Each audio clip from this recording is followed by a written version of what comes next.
It began on a grey morning in Lower Ashcombe, when the world first whispered the name of Matilda Hawthorne, a woman too proud to beg, too brave to break, and a Marquis who should never have noticed her. Yet fate had other plans. Beneath the weight of duty and the silence of years, one act of kindness would ignite a forbidden love. A love that defied the laws of class, reputation, and time itself. What happens when compassion becomes passion and love becomes the greatest scandal of all? Subscribe now and help us reach our first 1,000 subscribers, so together we can keep bringing these timeless romances to life. Your support keeps every story beating. Lower Ashcombe, the Cotswolds, England, 1813. Morning light filtered gently over the honey-coloured stone cottages, settling like a quiet blessing upon the village of Lower Ashcombe. The air carried the scent of damp earth and early blossoms, and the lanes were already alive with the soft rhythm of daily routines. It was a village that prized order, familiarity, and knowing one's place. And for many years, Matilda Hawthorne had known hers all too well. She walked through the narrow lane with measured steps, a small wicker basket resting against her hip, her gloved hands folded neatly over its handle. At 39, she had learned to move through the world without drawing notice. Her gown of faded blue muslin was carefully pressed and mended with invisible stitches, the mark of her own skilled hand. A plain woolen shawl was wrapped around her shoulders, more from habit than cold. Nothing about her attire invited comment, nothing about her presence demanded attention, and so no one looked twice. Matilda had once been spoken to with a certain regard. Years ago, when she served as companion to Mrs. Whitcomb, she had been useful, even welcomed in polite conversation. But usefulness had an expiration. And when Mrs. Whitcomb passed quietly in her sleep the previous winter, Matilda's place in the world dissolved with her final breath. There were condolences, murmured assurances, promises of assistance that never fully formed. Then there was silence. She now rented a narrow room above the old cooper's shed, and she sewed from dawn until her eyes ached, grateful for any work offered. Gratitude had become her second nature, stitched into her like the hems she repaired for others. As she stepped into the small square, the church bell tolled the hour. A group of women stood near the baker's stall, speaking in low voices. One of them glanced at Matilda, her expression soft with pity, then turned away. Another nodded politely, her smile thin and fleeting. No malice lived there, only dismissal. Matilda felt it all the same. She paused by the tailor's window, adjusting the basket at her arm, and allowed herself a single, steady breath. There had been a time when such moments wounded her deeply. Now they merely reminded her to remain composed. A woman like her could afford no display of hurt. Inside the tailor's shop, she delivered the finished garments and accepted a few coins in return. The tailor thanked her, distracted and hurried. When she stepped back outside, the square seemed unchanged, as though she had never entered at all. It was then that she felt it, the unmistakable awareness of being observed. Matilda did not immediately look up. Habit had taught her that attention was rarely meant for her, but something in the air shifted, subtle and undeniable. When she finally raised her gaze, her breath caught.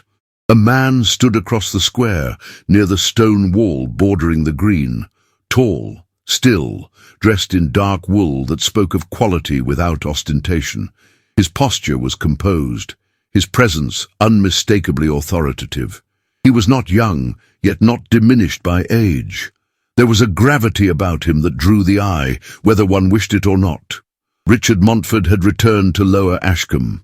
Matilda recognized him at once, though it had been years since she had last seen him. The Marquis of Montlay had once been a familiar figure in village life before grief had carried him away from it. Now he stood as if uncertain whether the village had changed or whether he had. Their eyes met, briefly. There was no smile on his face, no acknowledgement that custom might require, only a steady, searching look that lingered a moment longer than propriety allowed. Matilda's heart gave a quiet, unexpected stir. She lowered her gaze at once, feeling foolish for having noticed at all. She told herself it meant nothing. Richard watched her move away, the basket at her side, her steps precise and restrained. He had not intended to look for her. He had not even known her name until recently. Yet something about her quiet endurance, the way she seemed to exist just beyond the notice of others, had drawn his attention more than the polite greetings offered to him since his return. He turned away before she could look back, unsettled by the awareness that, for the first time in years, something within him had shifted. Matilda continued down the lane, unaware of the path her life had begun to take. Believing still that she was a woman the world had already decided to overlook. She did not know that she had been seen, and she could not yet imagine what it would mean. The morning mist clung softly to the rolling hills of Lower Ashcombe, weaving pale ribbons of fog between the honeystone cottages and the green fields beyond. It was a quiet hour, when the world had not yet decided what sort of day it would become. The chimneys were just beginning to smoke, the blacksmith's hammer had not yet struck, and the only sound was the faint bleating of sheep in the distance.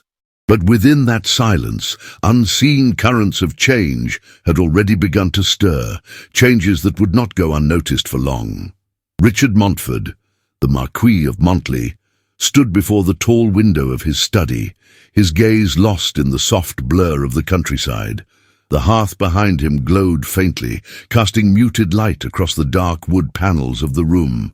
The house had been his family's for generations, its symmetry, its refinement, its quiet weight of expectation. Yet in recent years, it had felt more like a tomb than a home. He had returned to the Cotswolds not out of longing, but because he could no longer bear the endless condolences of London's drawing rooms. The endless conversations about alliances, heirs and estates had begun to sound like the chatter of a distant world he no longer belonged to. Here, among the hills and stone cottages, silence was easier to bear, or so he had believed. Now, however, silence was not what filled his thoughts. He could not dismiss the image of the woman he had seen the day before, the woman with the basket and the calm, guarded eyes. She had not sought his notice, and perhaps that was what had unsettled him most. She had carried herself with quiet grace, her manner reserved yet steady. He had seen pride there, though she owned nothing that the world would call worth possessing.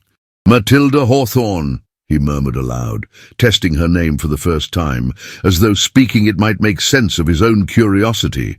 A knock came at the door. His steward, Mr. Keene, entered with the cautious deference of a man who knew his master's moods. "My lord," the steward said softly, "the tailor came this morning to deliver accounts for the winter garments. He mentioned that Miss Hawthorne has been working late hours, her eyesight suffering, so he said. She refuses extra payment." Richard's brow furrowed. "Refuses?" "Yes, my lord. She insists she will take only what is fair. The villagers speak of her as a woman of integrity, though circumstances have left her nearly without means." Richard turned from the window, his jaw tightening. "Nearly without means," he repeated, his tone low. "And no one thought to assist her?" Mr. Keene hesitated. "The villagers speak kindly, my lord, but kindness costs little when there is gossip to be had. They would not risk their reputations for a woman alone." Richard's expression darkened. "Then I shall risk mine." The steward looked startled. "My lord." "I will see that she lacks for nothing," Richard said quietly, his decision already made. "Arrange for Mrs. Harbury at the mill cottage to vacate by the week's end. Miss Hawthorne is to move in, rent paid in full, provisions supplied regularly. Use my name only if you must." "My lord," the steward began carefully, "forgive me, but such an arrangement might invite misunderstanding." Richard's eyes met his, steady and cold. "Let them misunderstand. I do not ask for their approval." Keene bowed his head. "As you wish, my lord." When the steward left, Richard remained by the fire for a long while, one hand resting on the mantel. He told himself it was duty, no more than that. He had seen a woman treated unjustly and acted to correct it. Yet beneath that justification lay something deeper, quieter and far less rational. He remembered the way her eyes had met his across the square, calm but uncertain, proud yet vulnerable. There had been no coquetry in her gaze, only the weary composure of a soul long accustomed to being unseen.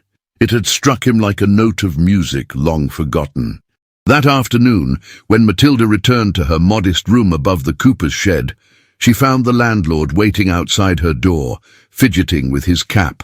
"Good day, Miss Hawthorne," he began awkwardly, not meeting her eyes. "There's been a change in arrangements. You're to vacate the room by the week's end." Matilda froze, the basket nearly slipping from her hands. "Vacate," she repeated softly. "But I've paid through the month." He nodded quickly. "Aye, that you have, but another lodging has been arranged for you. A fine one, near the mill, paid in full, I'm told." Her confusion deepened. "Arranged? By whom?" He shrugged. "Didn't say. Only that you're to move. Said you'd be more comfortable there." Matilda's cheeks flushed with unease. She had no benefactor, no relative who would involve themselves in her affairs. Such kindness, sudden and unsolicited, could only mean one thing: pity. Or worse, charity meant to be repaid in some hidden form. That evening, as the sun dipped low over the hills, she walked toward the mill road to see the cottage for herself. It sat near a bend in the stream, its garden wild but lovely, its windows glowing faintly with the light of a hearth within. The place looked too fine for her, too permanent, too much like hope. "Miss Hawthorne?" She turned sharply. Richard Montford stood several paces away, dressed in a dark overcoat that caught the last glint of sunlight. He had approached without sound, his expression composed yet unreadable. "My lord," she said quickly, her hands clasped at her waist. "Forgive me, I did not see you." He inclined his head slightly. "It seems I have caused you confusion." Matilda blinked, unsure how to respond. "Confusion, my lord? It was I who arranged for the cottage," he said, his tone quiet, almost formal. "I meant no offence by it. I merely thought you might be more comfortable there." Her breath caught. "My lord, that is exceedingly generous, but I cannot accept such charity." "It is not charity," he said. "It is respect. You have lived honourably, Miss Hawthorne, and this village has not treated you as you deserve. Allow me to offer what others have withheld." Matilda's heart beat faster, not with gratitude, but with alarm. "You must see how such an act might be misunderstood." "I'm well aware of what people will say," Richard replied, his voice firm yet soft. "But I find that their words weigh less with me than they once did."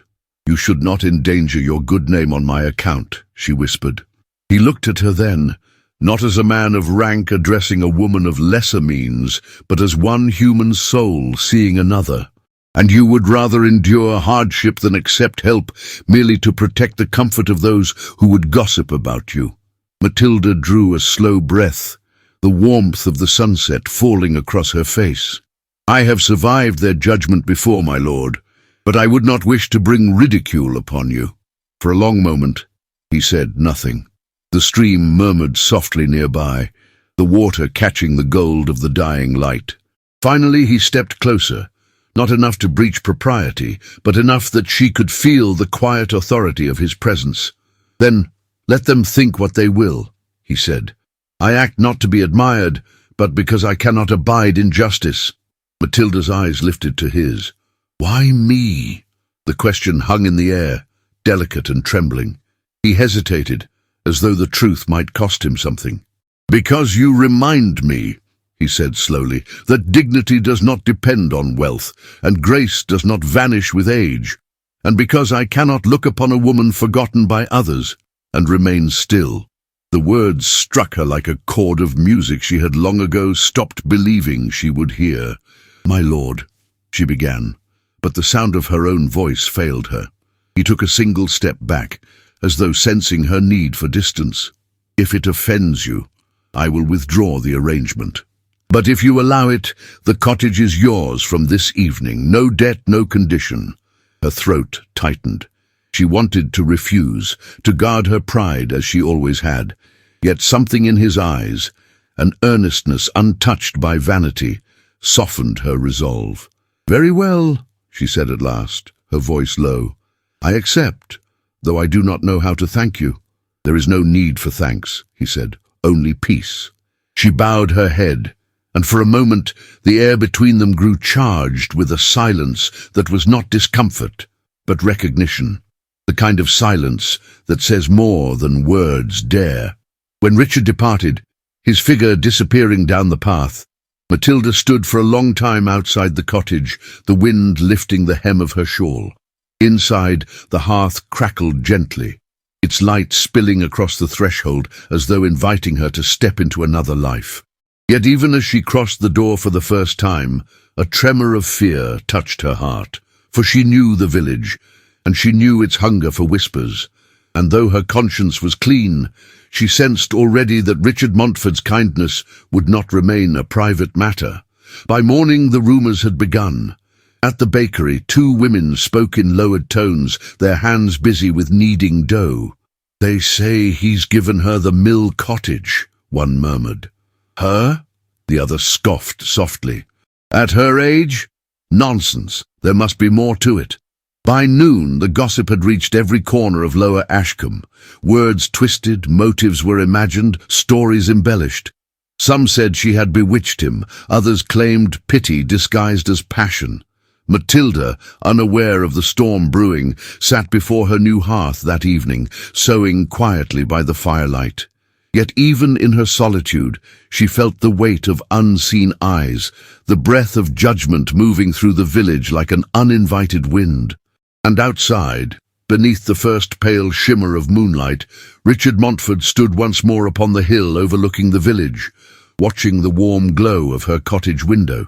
His heart, long dormant, stirred with something he dared not name. In the hush of the countryside, where only the whisper of leaves answered him, he spoke softly to the night. "Let them say what they wish," he murmured. "I have done what is right." But the truth, though unspoken, lived in the tremor of his voice.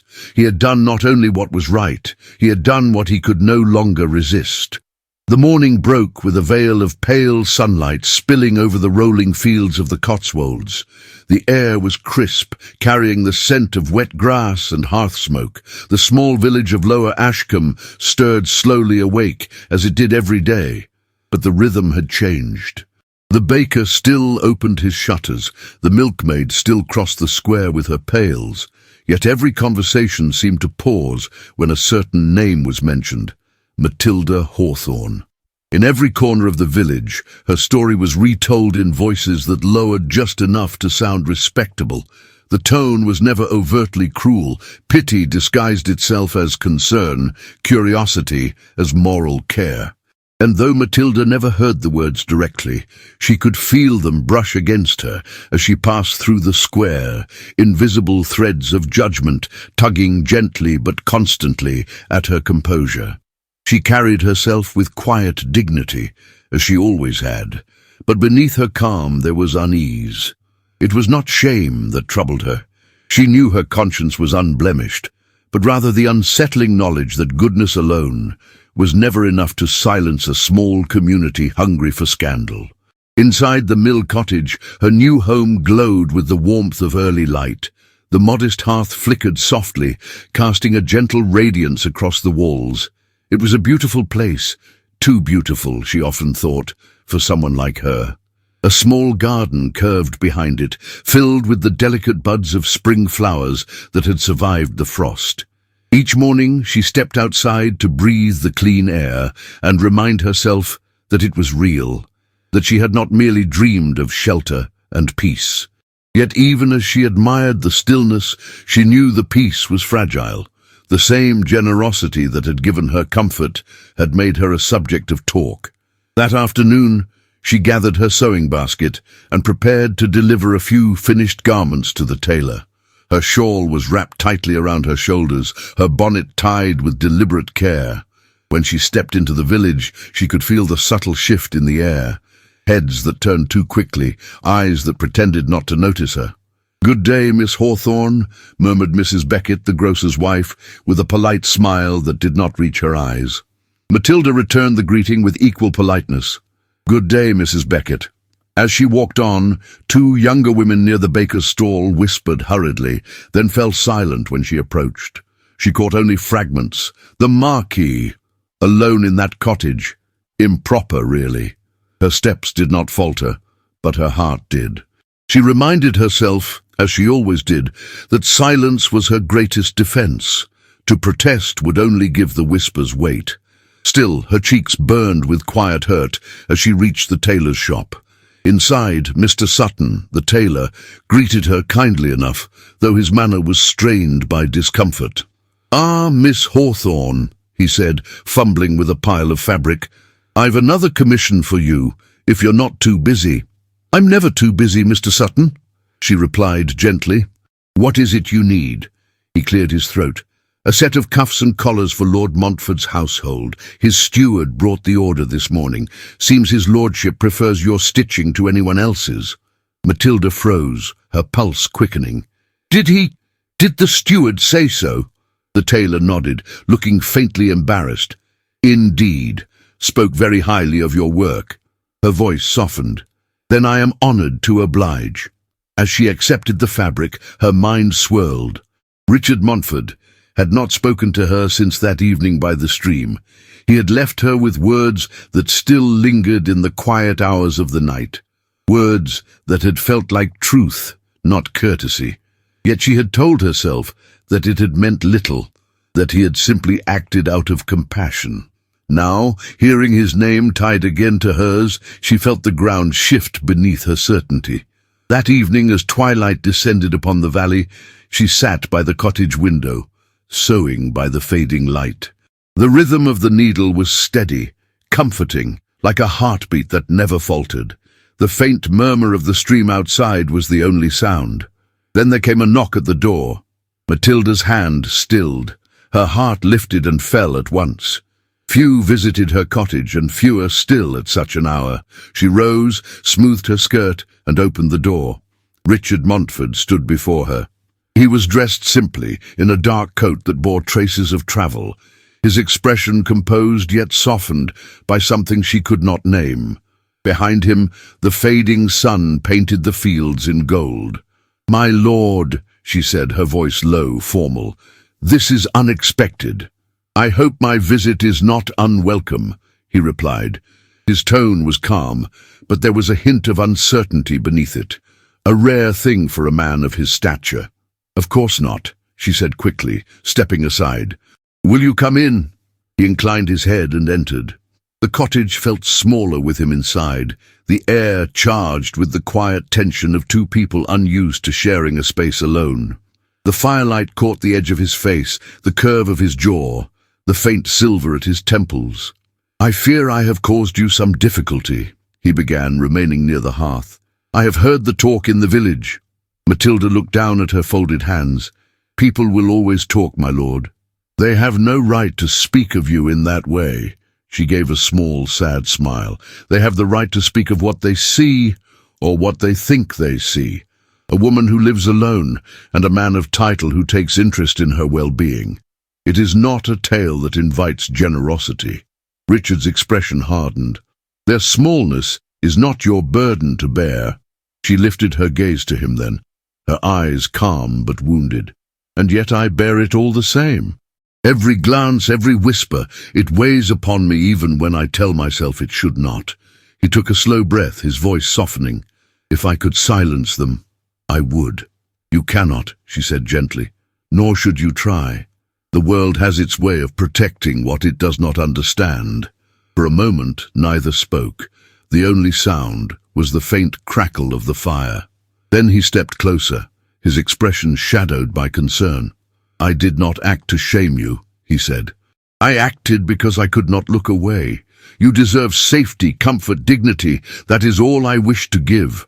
"I know," she whispered, "but the world will not believe that."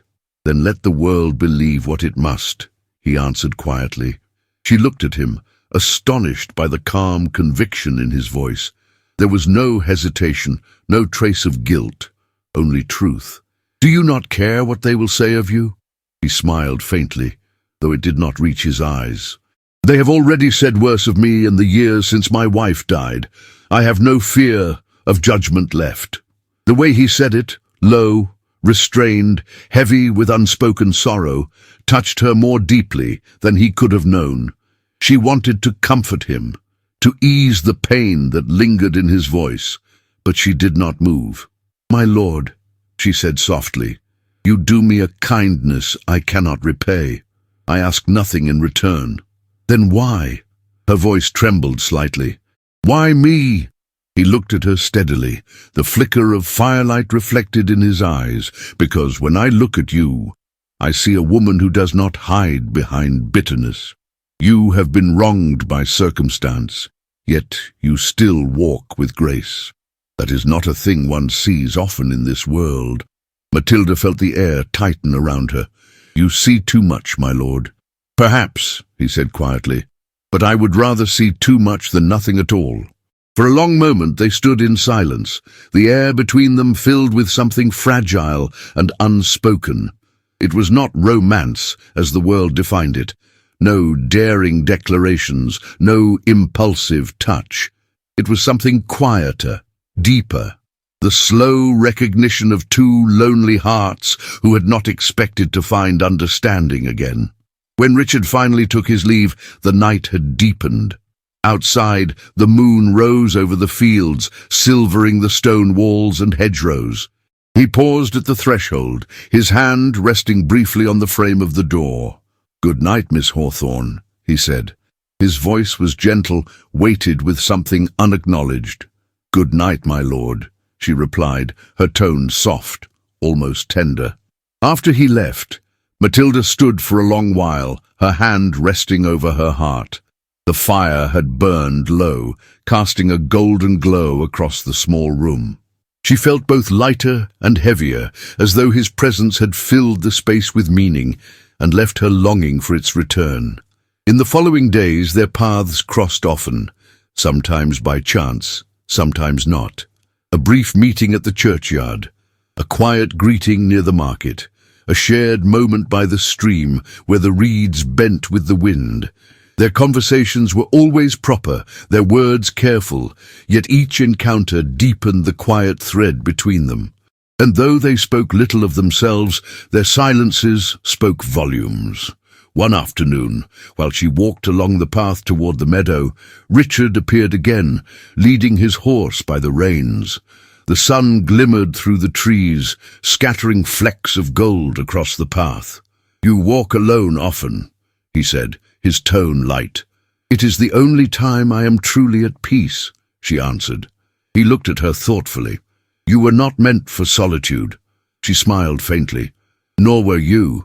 Their eyes met, and for an instant time seemed to pause. The distance between them was narrow, yet wide enough to keep propriety intact. Still, she could feel his nearness, the warmth of his breath, the strength beneath his stillness. "Perhaps," he said after a moment, "peace is not found in solitude, but in understanding." Matilda's voice softened. "Then you have given me more peace than I expected to know again." They stood in silence, surrounded by the whisper of wind through the tall grass. Neither dared say more, yet both understood that something irreversible had begun. A tenderness that defied reason, a quiet current that no whisper in the village could undo. When Matilda returned to her cottage that evening, she looked out at the dim horizon and felt a strange calm settle over her heart. The world could whisper what it pleased. She knew something truer than their words had taken root. And though she could not name it, she knew it had already begun to change her life forever. The days of early spring unfolded softly over Lower Ashcombe, painting the hillsides with pale blooms and morning fog. Yet beneath that serenity, the village pulsed with quiet speculation. Conversations that began with talk of weather or harvest soon wandered toward the same subject, the Marquis and the woman at the mill cottage. Matilda felt it each time she walked into the village, an invisible shift in the air, the subtle pause in conversation that followed her footsteps. She had grown accustomed to whispers before, But now they carried a sharper edge, a curiosity laced with disbelief. Still she carried herself with grace, her head held high, her expression calm. Dignity was the only armor left to her, and she wore it faithfully. But within her, something stirred, a restlessness she could neither suppress nor fully name.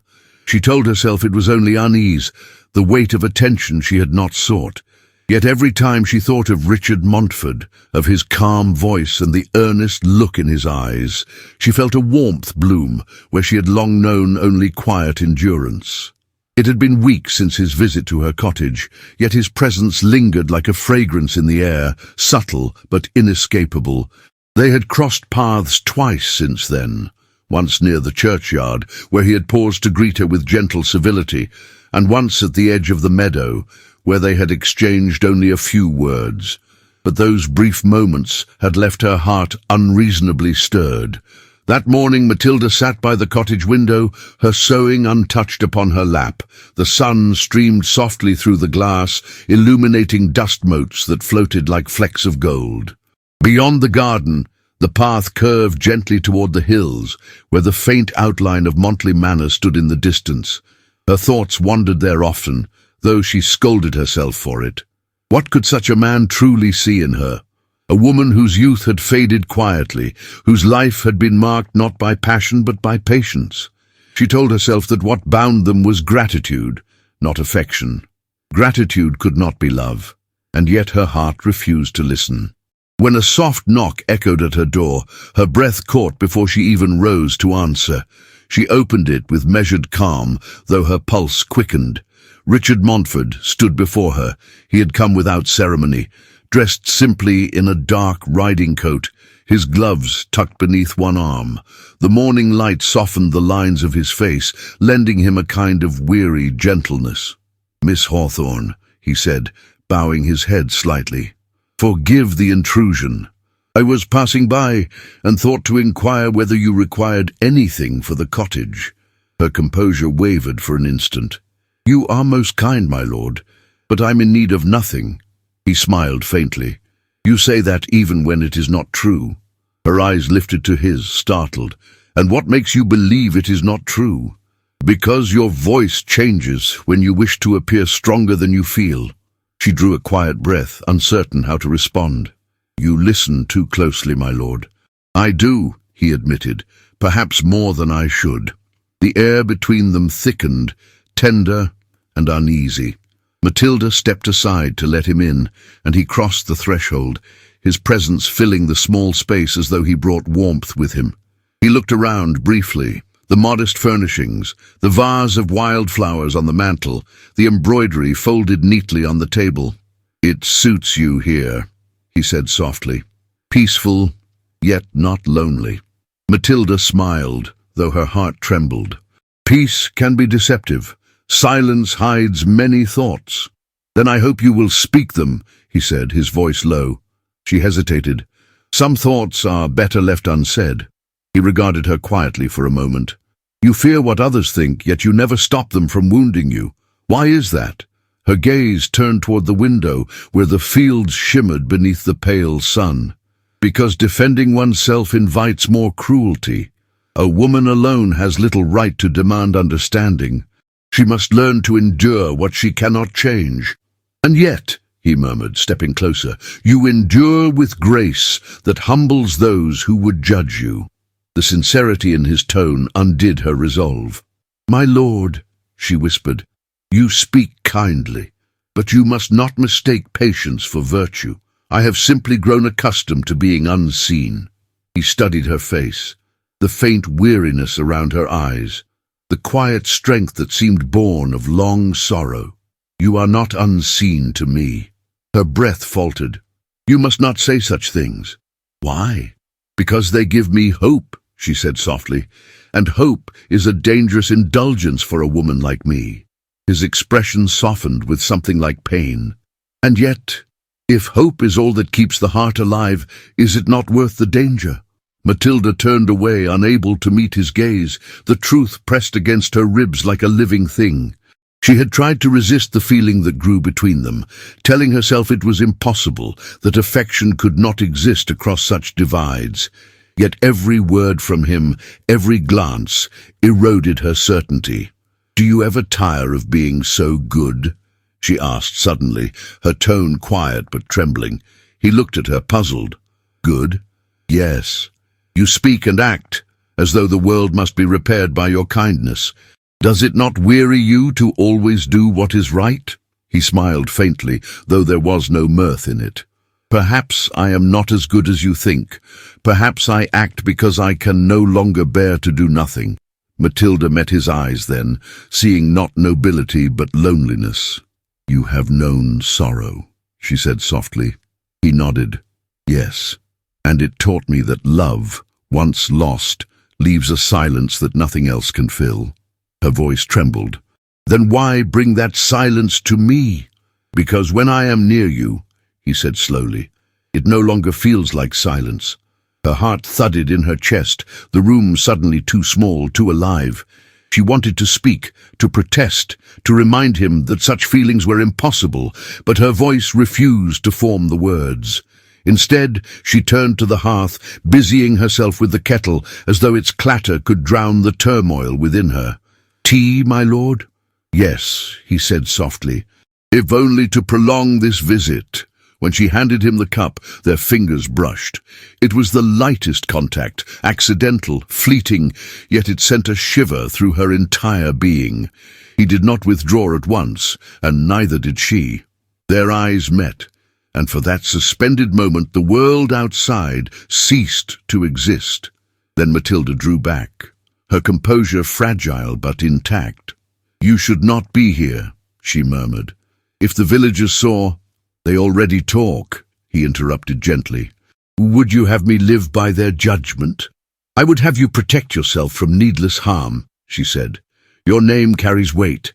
Mine does not. I can survive gossip. You cannot afford it." He set down the cup with deliberate care. "You think my reputation is worth more than truth?" "I think your life is not your own," she replied, her tone steady but sorrowful. "Men of your station are bound by expectation. Every kindness you show, every decision you make, is examined and measured." "You cannot pretend to be free." Richard's jaw tightened, and for the first time she saw the conflict in his eyes. "You think me a prisoner of my title." "I know you are," she said softly, "just as I am a prisoner of circumstance." The words hung between them like mist. He looked at her long and hard, as though searching for something he could not find. Then, with quiet finality, he said, "If freedom means turning away from what feels right, I would rather remain bound." She felt her strength falter. "You must not say such things, my lord." "And yet I have," he said, "because I cannot pretend that your presence has not changed me." Silence followed, thick, trembling, full of what neither dared confess. The fire flickered, throwing shadows across the walls, and in that shifting light their faces seemed carved from the same ache. At last he rose, his movements careful, composed. "Forgive me," he said. "I have said too much." "No," she whispered, her eyes fixed upon the floor. "You have said what should not be said aloud, but what I already knew." He paused at the door, his hand resting on the frame. "I would never dishonor you, Miss Hawthorne. Whatever the world may think, I hold you in the highest regard." She looked up then, her eyes glistening. "And that regard," she said quietly, "may ruin us both." He left without another word, and when the door closed behind him, Matilda stood motionless, her heart breaking with a tenderness she could no longer deny. She sank into the chair by the window, her eyes on the path where he had disappeared, the teacup still warm upon the table. Outside, the sky had turned to silver grey, and a light rain began to fall, whispering against the window pane. It was a gentle rain, soft, persistent, cleansing, and yet it felt like a warning. For the first time in years, Matilda Hawthorne understood the true weight of desire, not in passion or possession, but in restraint.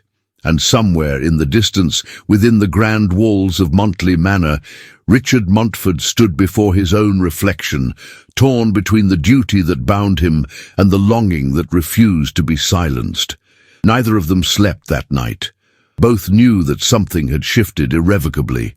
The space between them, once filled with courtesy and silence, had become the most dangerous place of all. The evening sky over Lower Ashcombe was painted with the soft hues of twilight, a quiet crescendo of orange and lavender fading into the depths of night. The gentle hills, where the sheep grazed during the day, now lay still, their contours softened by the veil of dusk. The village, too, settled into its evening rhythm.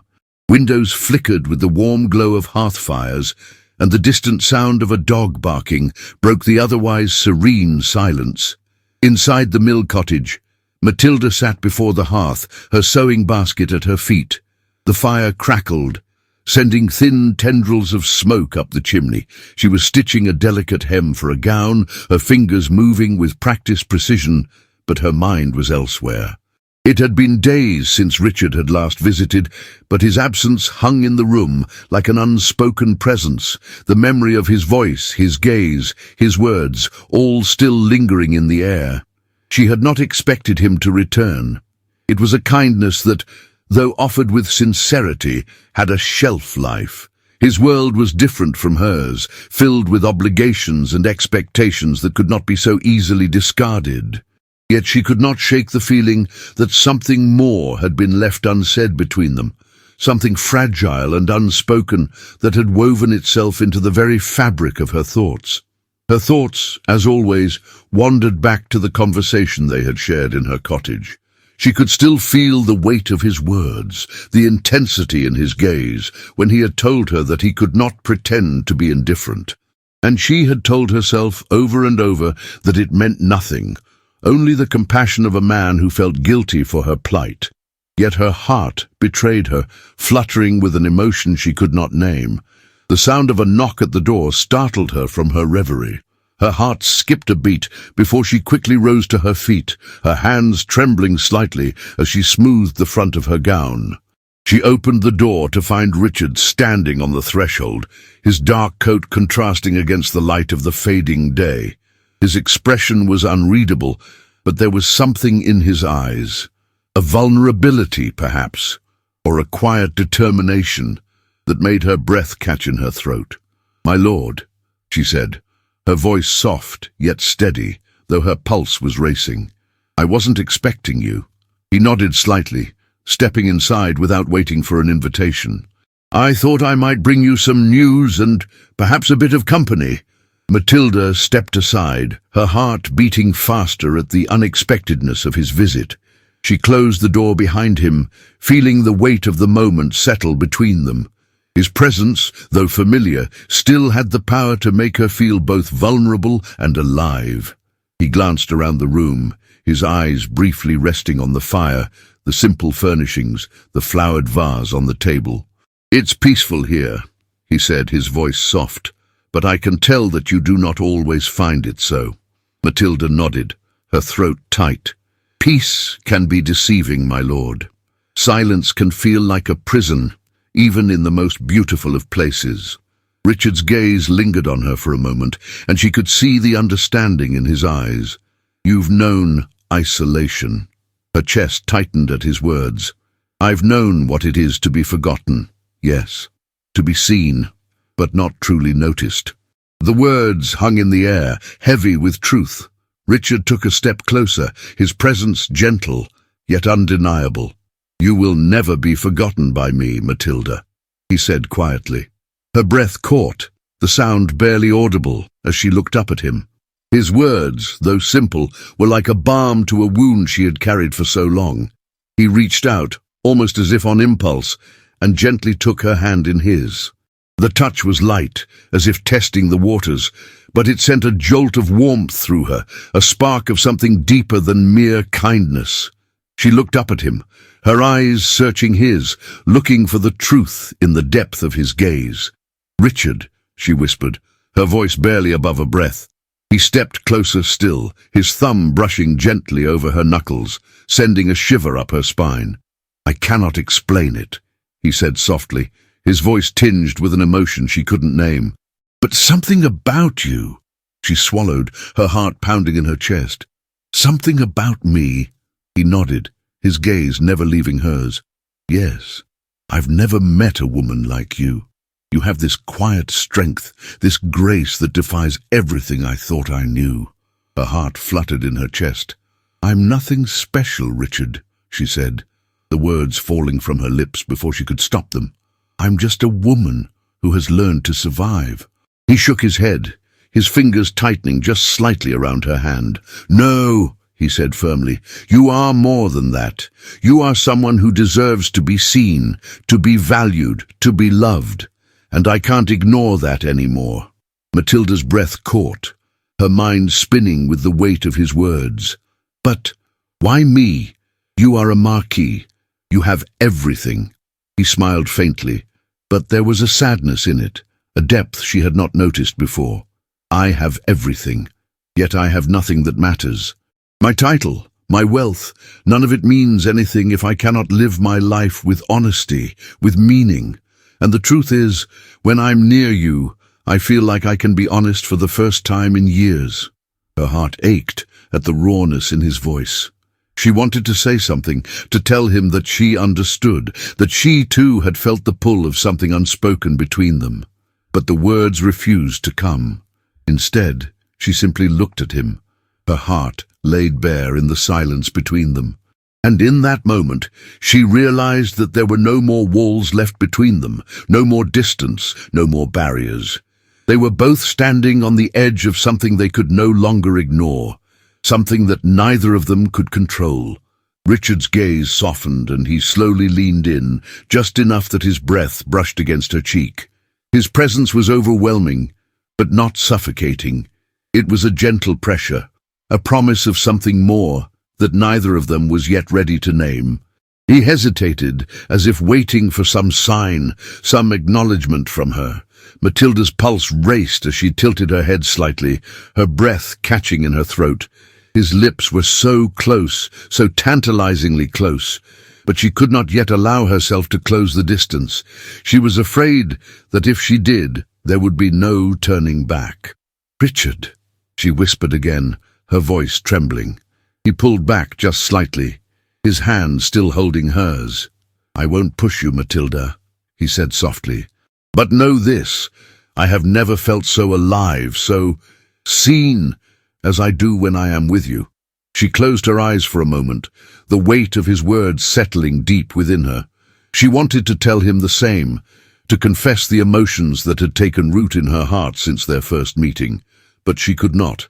The fear of what that might mean, the uncertainty of where it would lead, held her back.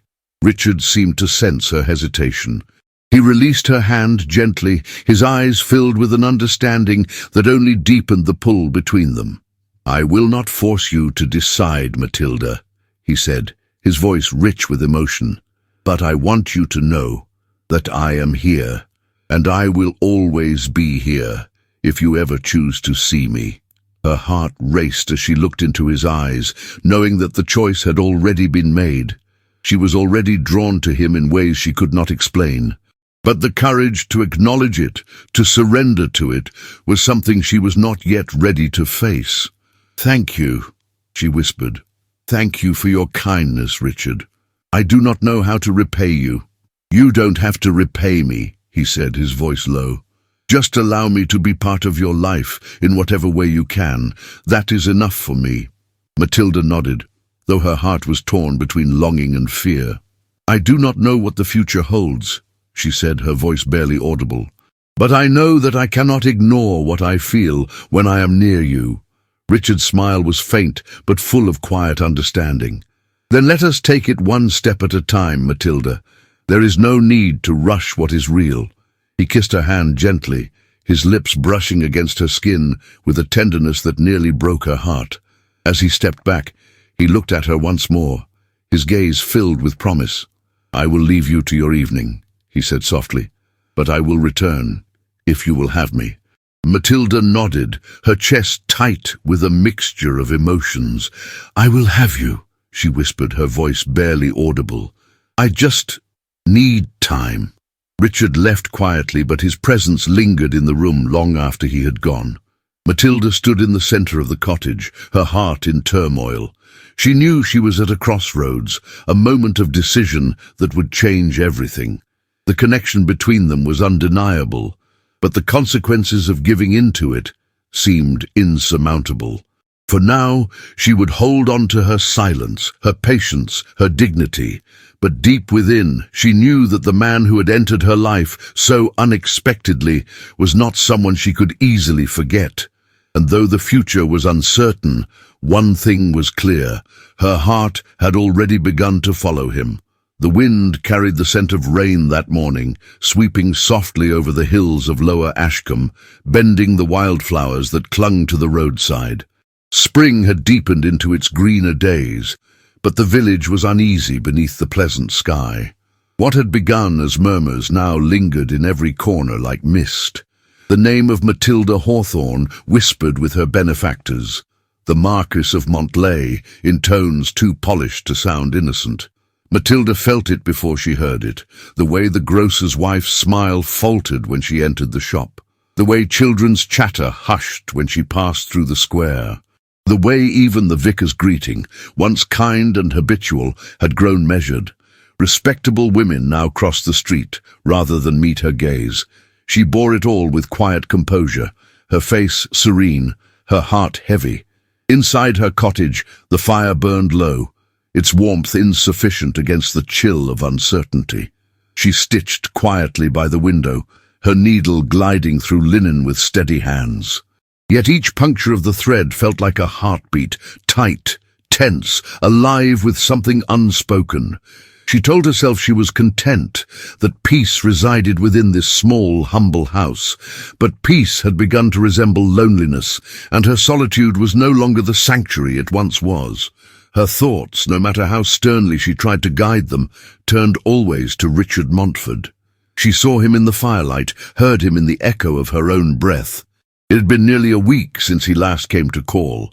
He had left her with words she still replayed in the stillness of night. "You are someone who deserves to be seen, to be valued, to be loved." Those words had both healed and wounded her. They had awakened something long dormant, a hunger for tenderness she had long believed herself too old to feel. And now, in the absence of his visits, that hunger had turned to ache. Outside, clouds gathered low and grey. The storm broke suddenly, the rain falling in fierce, steady streams. The world blurred beyond the window, and Matilda felt strangely comforted by the isolation the weather brought. Until, faintly through the curtain of rain, she saw a dark figure approaching along the road, tall, deliberate, unmistakable. Her breath caught. She rose before she meant to, her hands trembling slightly as she opened the door. Richard stood there, his coat soaked from the rain, his hair clinging damply to his forehead. The sight of him, dishevelled, wind-battered, yet still carrying that quiet command, stirred something deep within her. "My lord," she whispered, "you should not be out in such weather." "I could not remain away," he said simply. His voice was low, roughened by the wind. She stepped aside, letting him in. The air between them seemed charged as the storm outside. He removed his gloves and hat, setting them by the hearth. Droplets fell from his coat, catching the firelight as he moved. "Forgive the intrusion," he said, glancing at her with a faint, rueful smile. "But I have heard things in the village, cruel things, and I could not bear to think of you enduring them alone." Matilda's composure trembled, though she tried to keep her voice steady. "They speak out of boredom, my lord. It will pass." He shook his head, his jaw tightening. "No, it will not pass. They have built their lives on the ruin of others. I thought myself immune to such matters once, but I cannot abide that you are made to suffer for my choices." Her heart quickened. "Your choices?" "Yes," he said, stepping closer. "It was I who placed you in this position. By helping you, I have drawn their judgment upon you. I cannot ignore that." Matilda lifted her chin, her eyes meeting his. "You have given me a home, safety, and kindness. I will not see that as wrongdoing. "And yet they see it so," he murmured. "Their cruelty has no logic." "Then let them talk," she said softly. "I will not allow their words to make me ashamed." Richard's eyes softened, but the shadow of guilt remained. "I admire your strength," he said, "but I am not so noble. Their words wound me more than they should, not for my sake, but because they tarnish yours." She turned slightly toward the fire, her face lit by its glow. "You care too much for what cannot be mended." He hesitated, watching her, his voice lowering. Perhaps I care too much for you." The words hung between them, like the silence before lightning. Matilda froze, her pulse loud in her ears. "You must not say that," she whispered.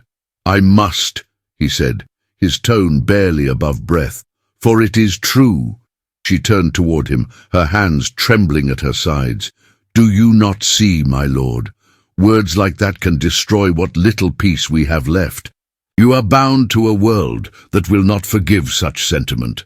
And she faltered, her eyes glistening. "I have no defense against hope." Richard's expression softened into something almost pained. He stepped closer, slowly, as though afraid to startle her. "Matilda," he said, her name a prayer upon his lips, "I have lived these years buried beneath decorum and duty, and yet none of it feels real anymore. Not compared to what I feel when I am near you." The room felt smaller, the air heavier, the sound of rain a quiet accompaniment to their stillness. Matilda's breath came shallow. "You cannot speak to me this way." "Then how shall I speak?" he asked gently, with pretense, with the polite distance that makes every word hollow. "You deserve truth even if it condemns me." Her composure broke, a single tear glinting in the firelight before she brushed it away. "You think too kindly of me." "I think truly of you," he said. They stood in silence, their eyes locked, a storm within and without. Then softly Matilda turned away, unable to bear the tenderness in his gaze. She moved toward the small table, her hands trembling as she reached for a cloth to dry his coat. "You are wet through," she said quietly. "Sit by the fire before you fall ill." He obeyed without protest, settling near the hearth as she took his coat, her hands brushing the coarse fabric still warm from his body. The scent of rain and pine lingered on it. As she hung it by the fire, her shoulder brushed his. The contact was fleeting, yet electric. Richard's breath hitched imperceptibly, and he looked up at her. "Matilda," he said, his tone soft, almost pleading. She stopped, standing before him, her hands clasped tightly. "Yes? Do you regret that I helped you?" Her gaze met his, steady despite the storm within her. "No, I regret only that others cannot see the goodness in what you did." He reached out then, as though compelled by something beyond reason. His hand stopped just short of hers, hovering in the charged space between them. "If I could undo their cruelty," he said, "I would, but I cannot stand by while you suffer it." Matilda shook her head faintly. "Do not suffer on my account, my lord. Their judgment does not frighten me. What frightens me is that your kindness will cost you more than you can bear." He gave a soft, humorless laugh. "Kindness has already cost me, Matilda. It has made me human again." Her lips parted slightly, her breath catching. "And that is a cost you would willingly pay." He looked at her, his voice barely audible. "For you, yes." The fire crackled, filling the silence with its warmth. Outside, thunder rolled in the distance, the sound deep and resonant. Matilda could no longer hold his gaze. It burned through every wall she had so carefully built. "You should go," she said at last, her voice trembling. "Before the rain worsens." He rose slowly, his eyes never leaving hers. "And leave you here alone, while they speak ill of you because of me." "I will endure," she said. "I have endured all my life." He stepped closer, close enough that she could feel the heat of him, the steady rhythm of his breath. "You should not have to endure, not anymore." Her strength wavered. "Do not tempt me, Richard." "I would never tempt you," he said softly. "Only remind you that kindness need not be feared." She looked up at him then, her eyes bright with unshed tears. You call it kindness, she whispered, but it feels like something far more dangerous. He smiled faintly, sorrow and affection mingling in his gaze. Then we shall both be careful of it. For a moment neither moved. The world outside seemed to hold its breath. Then he reached for his coat, now half dried by the fire, and put it on slowly. I will not come again until you wish it, he said. But know that I will always stand beside you, even from afar. Her voice faltered as she answered, I do not wish you to stand afar. The words slipped out before she could stop them. They hung in the air, delicate and dangerous. Richard's eyes softened, his jaw tightening as though to restrain himself. Then say that I may return, he whispered. Matilda looked at him, her face pale, her heart caught between longing and fear. You may return, she said finally, her voice trembling. But only if you remember that I cannot survive, being your ruin. He inclined his head solemnly. And I cannot survive pretending you are not my salvation. With that, he turned and stepped into the rain. The door closed softly behind him, the storm swallowing his figure into the grey. Matilda stood motionless for a long while, her pulse unsteady, her heart torn between dread and wonder. The rain battered the windows, and the wind pressed against the walls as though echoing the turmoil within her. She returned to the hearth, staring into the flames that danced and whispered like voices she could not silence. She had known loneliness all her life, but never had it felt so sharp as now, when she had tasted the tenderness of being seen and the peril it carried. For kindness, when given by a man like Richard Montfort, was no longer simple mercy. It had become the quiet, dangerous shape of love. The morning sun broke through the mist that clung to the Cotswold hills, gilding the meadows in fragile gold. Birds stirred in the hedgerows, and the church bell echoed faintly through the valley. To the villagers of Lower Ashcombe, it was another ordinary day, except for the undercurrent of talk that seemed to hum beneath every polite exchange. Matilda Hawthorne's name had become both scandal and fascination, whispered over bread counters and muttered on garden paths. She had learned to walk with composure even as her heart grew heavy beneath the weight of speculation. In the week since Richard Montfort's last visit, the silence between them had expanded into something unbearable. She rose each morning, telling herself that his absence was for the best, that distance was the only kindness left between them. But when dusk came, and the shadows stretched long over the cottage garden, her heart betrayed her resolve. That morning she had gone to the market square to deliver a parcel of mended linens. The air smelled of damp earth and lilacs, yet nothing could soften the sting of the stares that followed her. One woman turned away entirely, another smiled too brightly, her tone dripping with false warmth.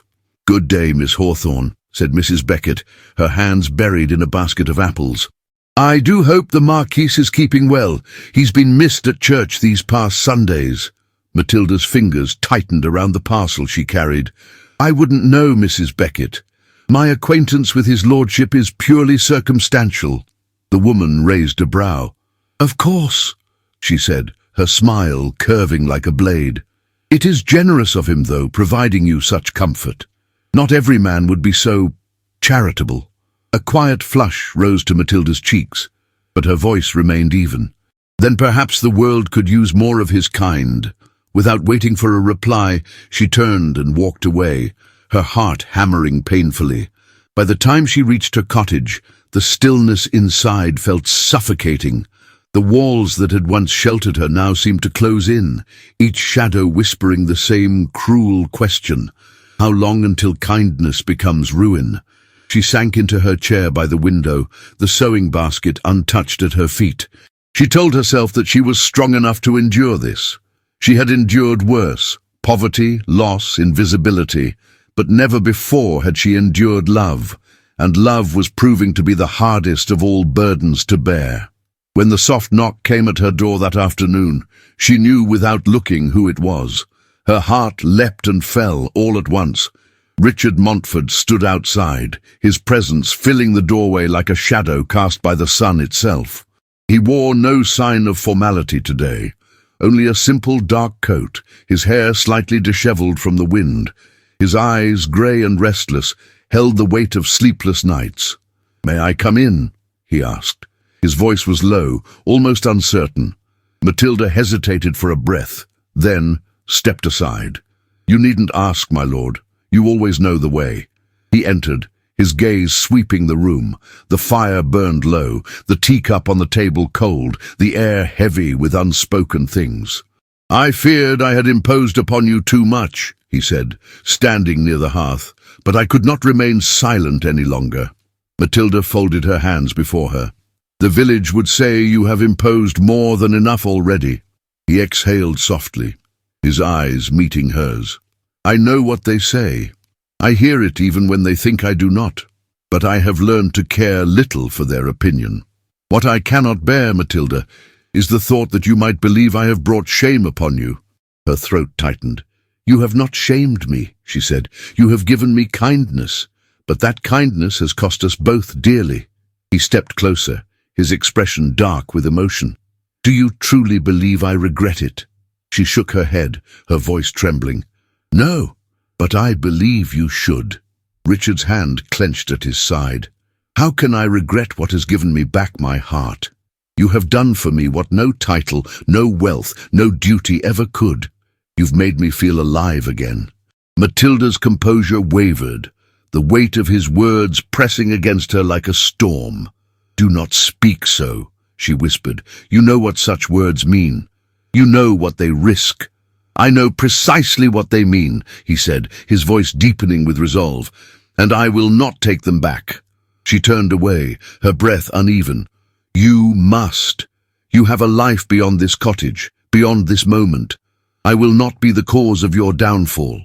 Richard took another step forward, closing the distance between them. "Do you truly believe your presence could ever be my downfall? Matilda, before I met you, I existed in a world of silence. I performed my duties, smiled at the right moments, but inside there was nothing left. You brought light into that emptiness." Her eyes glistened with unshed tears as she met his gaze. "And what happens when that light becomes your scandal, when the world decides that I am unworthy of it? Then let them," he said fiercely, "let them condemn me. I will not deny what is true." For a long moment, there was only silence, the soft hiss of the fire, the faint hum of rain beginning to fall outside. Then, with trembling restraint, he reached for her hand. His fingers brushed against hers, warm and certain. "Look at me," he said gently. She did. "Tell me that you feel nothing for me," he said. "Say the words, and I will leave you in peace." Her lips parted, but no sound came. She could not lie, not to him, not to herself. The truth trembled at the edge of her voice, aching to be spoken. "I cannot," she whispered. "I cannot say that." His breath caught. "Then say what is true." Matilda closed her eyes, her heart pounding with the force of surrender. "I tried not to love you," she said softly, "but I have failed. And that failure will cost me everything." Richard's eyes softened, the tension in his shoulders fading into quiet awe. "Then we are both ruined," he murmured. "For I have loved you from the first moment I saw you in that square, standing alone and proud against the world." Her eyes filled with tears. "You must not say such things." "And yet I do," he said, "because it is the only truth left to me."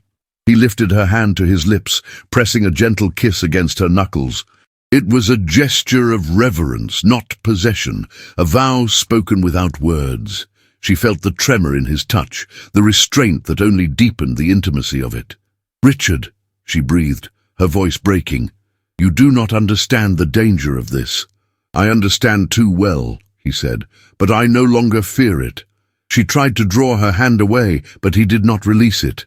"If you love me," she said, her voice trembling, "then you will let me go before the world tears us apart."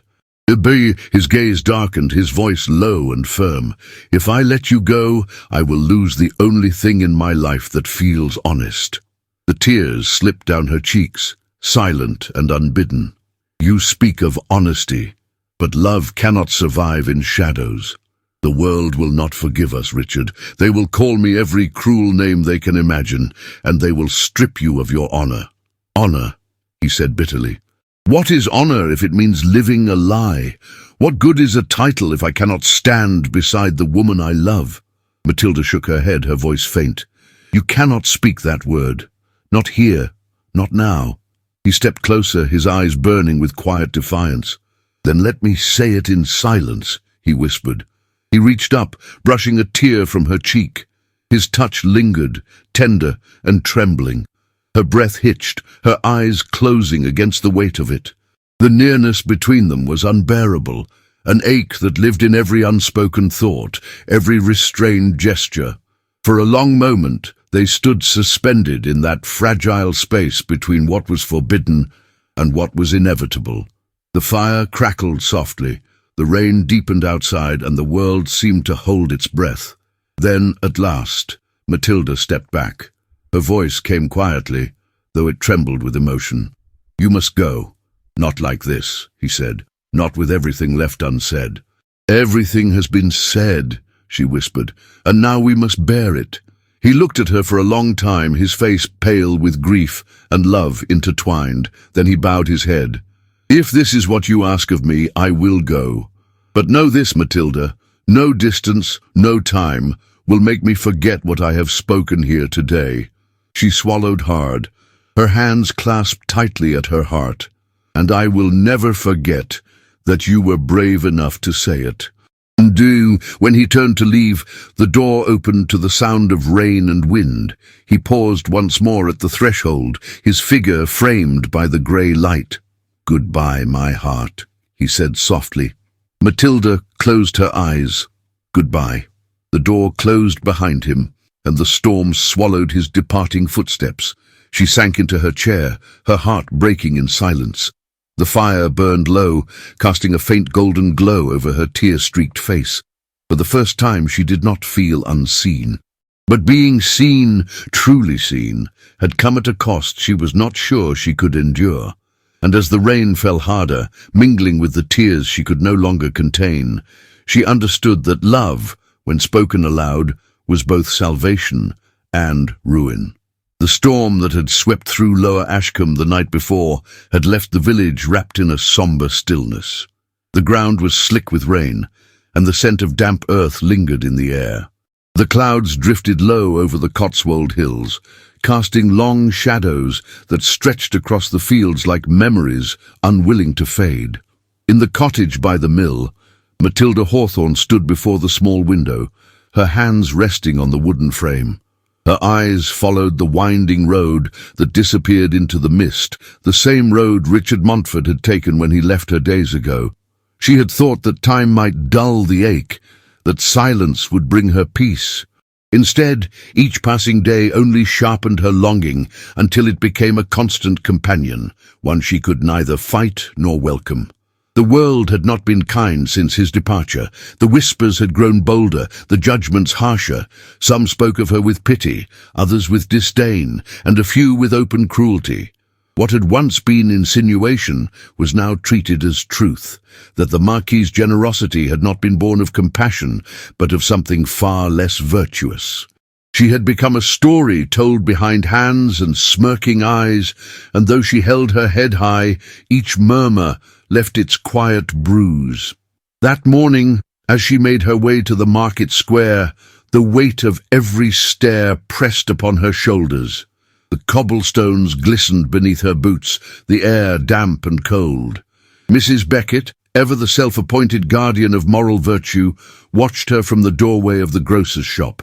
"Miss Hawthorne," she said, her voice bright with false cheer. "I do hope you've been keeping well. The weather has been most dreadful." Matilda met her gaze calmly. "I manage as I always have," she replied, her tone polite but firm. "Indeed," Mrs. Beckett said, her smile sharpening, "though I do hope his lordship's absence has not left you too unsettled." Matilda's hands tightened around the basket she carried, but her expression did not waver. "I have never been a woman who depends on another's presence to find peace." Mrs. Beckett's smile faltered, the sting of the words briefly silencing her. Of course, she murmured, turning away. Matilda walked on, her heart pounding, not from anger, but from exhaustion. Every word she spoke felt like a small act of rebellion, a defiance she had never sought but now clung to as armor. Yet deep within her, doubt festered. How long could dignity withstand the force of rumor? As the day waned, the wind shifted, carrying the faint scent of pine and smoke from the manor grounds. She paused in her sewing, her needle suspended mid-air as the sound of distant hoofbeats reached her ears. Her heart gave a sudden, traitorous leap. When the door opened moments later, she turned, and there he stood. Richard Montfort filled the doorway, tall and solemn, the grey light catching in his eyes. His presence filled the small room like a sudden gust of life. He had not changed, yet something in him was different. The quiet certainty that surrounded him had deepened into resolve. "My lord," she whispered, her breath unsteady, "you shouldn't be here." "I can think of no other place I should be," he replied, stepping inside. She shook her head, her hands trembling slightly as she set her sewing aside. "The village already speaks ill enough of us both. Your being here will only feed their cruelty." "Then let them feast," he said, his voice calm but firm. "Their words mean nothing to me now." "They will ruin you," she said. "They will turn your kindness into scandal." He took a slow breath, his eyes never leaving hers. "Let them. I am weary of living for the approval of those whose hearts are hollow." Matilda stared at him, her pulse quickening. "You do not mean that." "I mean every word." He stepped closer, his presence warm and unyielding. "I have spent my life bowing to expectation, playing the dutiful son, the respectable nobleman. And for what? To win the praise of men who would trade honor for convenience?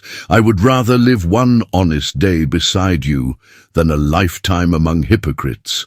Her lips parted, but no sound came. She could not look away from him. The firelight flickered across his face, illuminating the sincerity in his gaze. "You cannot say such things," she murmured. "Not here, not now." "I can," he said, his voice softening. "And I will." He reached for her hand, his fingers brushing hers with a reverence that made her shiver. "Do you not see, Matilda?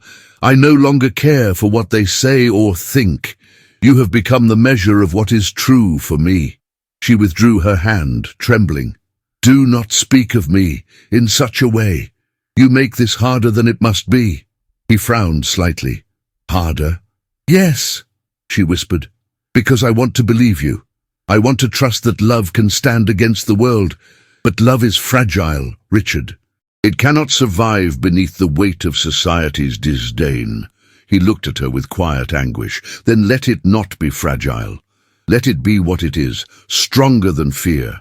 She turned away, walking toward the hearth. The flickering fire seemed to mirror the turmoil inside her. "You speak of courage, but you do not bear the burden I do. They mock you, yes, but they despise me. I am the scandal, the sinner, the one they will never forgive." Richard moved toward her slowly, his footsteps deliberate. "Then I will stand beside you," he said softly. "If they condemn you, they condemn me too." Matilda closed her eyes, her heart breaking under the weight of his devotion. "You cannot mean to sacrifice everything for me." He reached her side, his voice low and fervent. "If it means saving you from loneliness, I will sacrifice nothing of worth. What is a name, a reputation, compared to the truth of love?" Her hands trembled, her voice barely a whisper. "Do you love me then?" He met her gaze, his eyes burning with tenderness. "I do, and I'm no longer ashamed of it." The words struck her like a blow, shattering every wall she had built around her heart. Her breath caught, and for a long, trembling moment, neither spoke. "Richard," she whispered, his name heavy with emotion. "You cannot love me openly. It would destroy you." "Then let it destroy me," he said softly. "At least I will have lived honestly." Her eyes filled with tears. "You do not understand the cruelty of this world. They will call me unworthy, a temptress who took advantage of your grief. They will never see this love for what it is." He took her hands gently in his touch steady and sure. Then we will show them. We will live our truth until even their hatred cannot deny it. Matilda's tears spilled freely now, her heart torn between hope and despair. You make it sound so simple. Nothing worth loving is ever simple, he said, his voice breaking slightly. But I will face it all, Matilda. The whispers, the disgrace, the isolation. None of it frightens me as much as losing you. She stared at him, her breath trembling. You are willing to give up everything? I already have, he said, his gaze steady. The moment I saw you standing in that square, I knew my life would no longer belong to anyone's judgment but yours. The air between them grew thick with unspoken feeling. The storm had passed outside, but within the small cottage another storm raged, one of longing fear and fierce devotion. Matilda's fingers tightened around his hands. If I believed this could last, she whispered, I would not resist you. Then believe it, he said softly. Let us not hide any longer. She looked up at him then, her eyes shimmering with tears and wonder. And what of your family, your name, the world that depends on you? He smiled faintly, a weary, tender smile. They will endure, as they always do, but they will do so without me if they cannot accept the man I have become. For a moment, time seemed to stop. The firelight danced between them, casting shadows that swayed like ghosts across the walls. Slowly, as though drawn by some quiet gravity, Richard raised her hand and pressed it to his heart. Do you feel that? He whispered. Every beat belongs to you. Matilda's tears slipped down her cheeks as she closed her eyes. You will break me, she said softly. He shook his head. No, I will make you whole. And for the first time, she let herself believe him. She did not pull away when his fingers brushed against her cheek, nor when his thumb traced the faint trail of her tears. She only looked at him, her heart laid bare in the quiet surrender of her gaze. The moment held, not passion, but something deeper, a communion of souls' long-denied tenderness. It was a promise, fragile yet fierce, born not of defiance but of truth. When Richard finally spoke, his voice was low and certain. Let them talk, Matilda. Let them curse and mock and tear us down. We will stand, you and I, not as scandal, but as truth. And as the last light of day faded beyond the cottage window, Matilda Hawthorne knew that she stood beside a man who would rather face ruin than live without love. In his eyes she saw not the Marquis, not the saviour who had lifted her from obscurity, but the man who had chosen her when the world refused to see her, and in that choice, for the first time in her life, she felt not invisible, but infinite. The sun rose pale and uncertain over the hills of Lower Ashcombe. Its light filtered through a veil of morning mist. The village stirred to life as it always did, doors opening, chimneys smoking, but beneath the quiet rhythm of daily life, anticipation simmered like a held breath.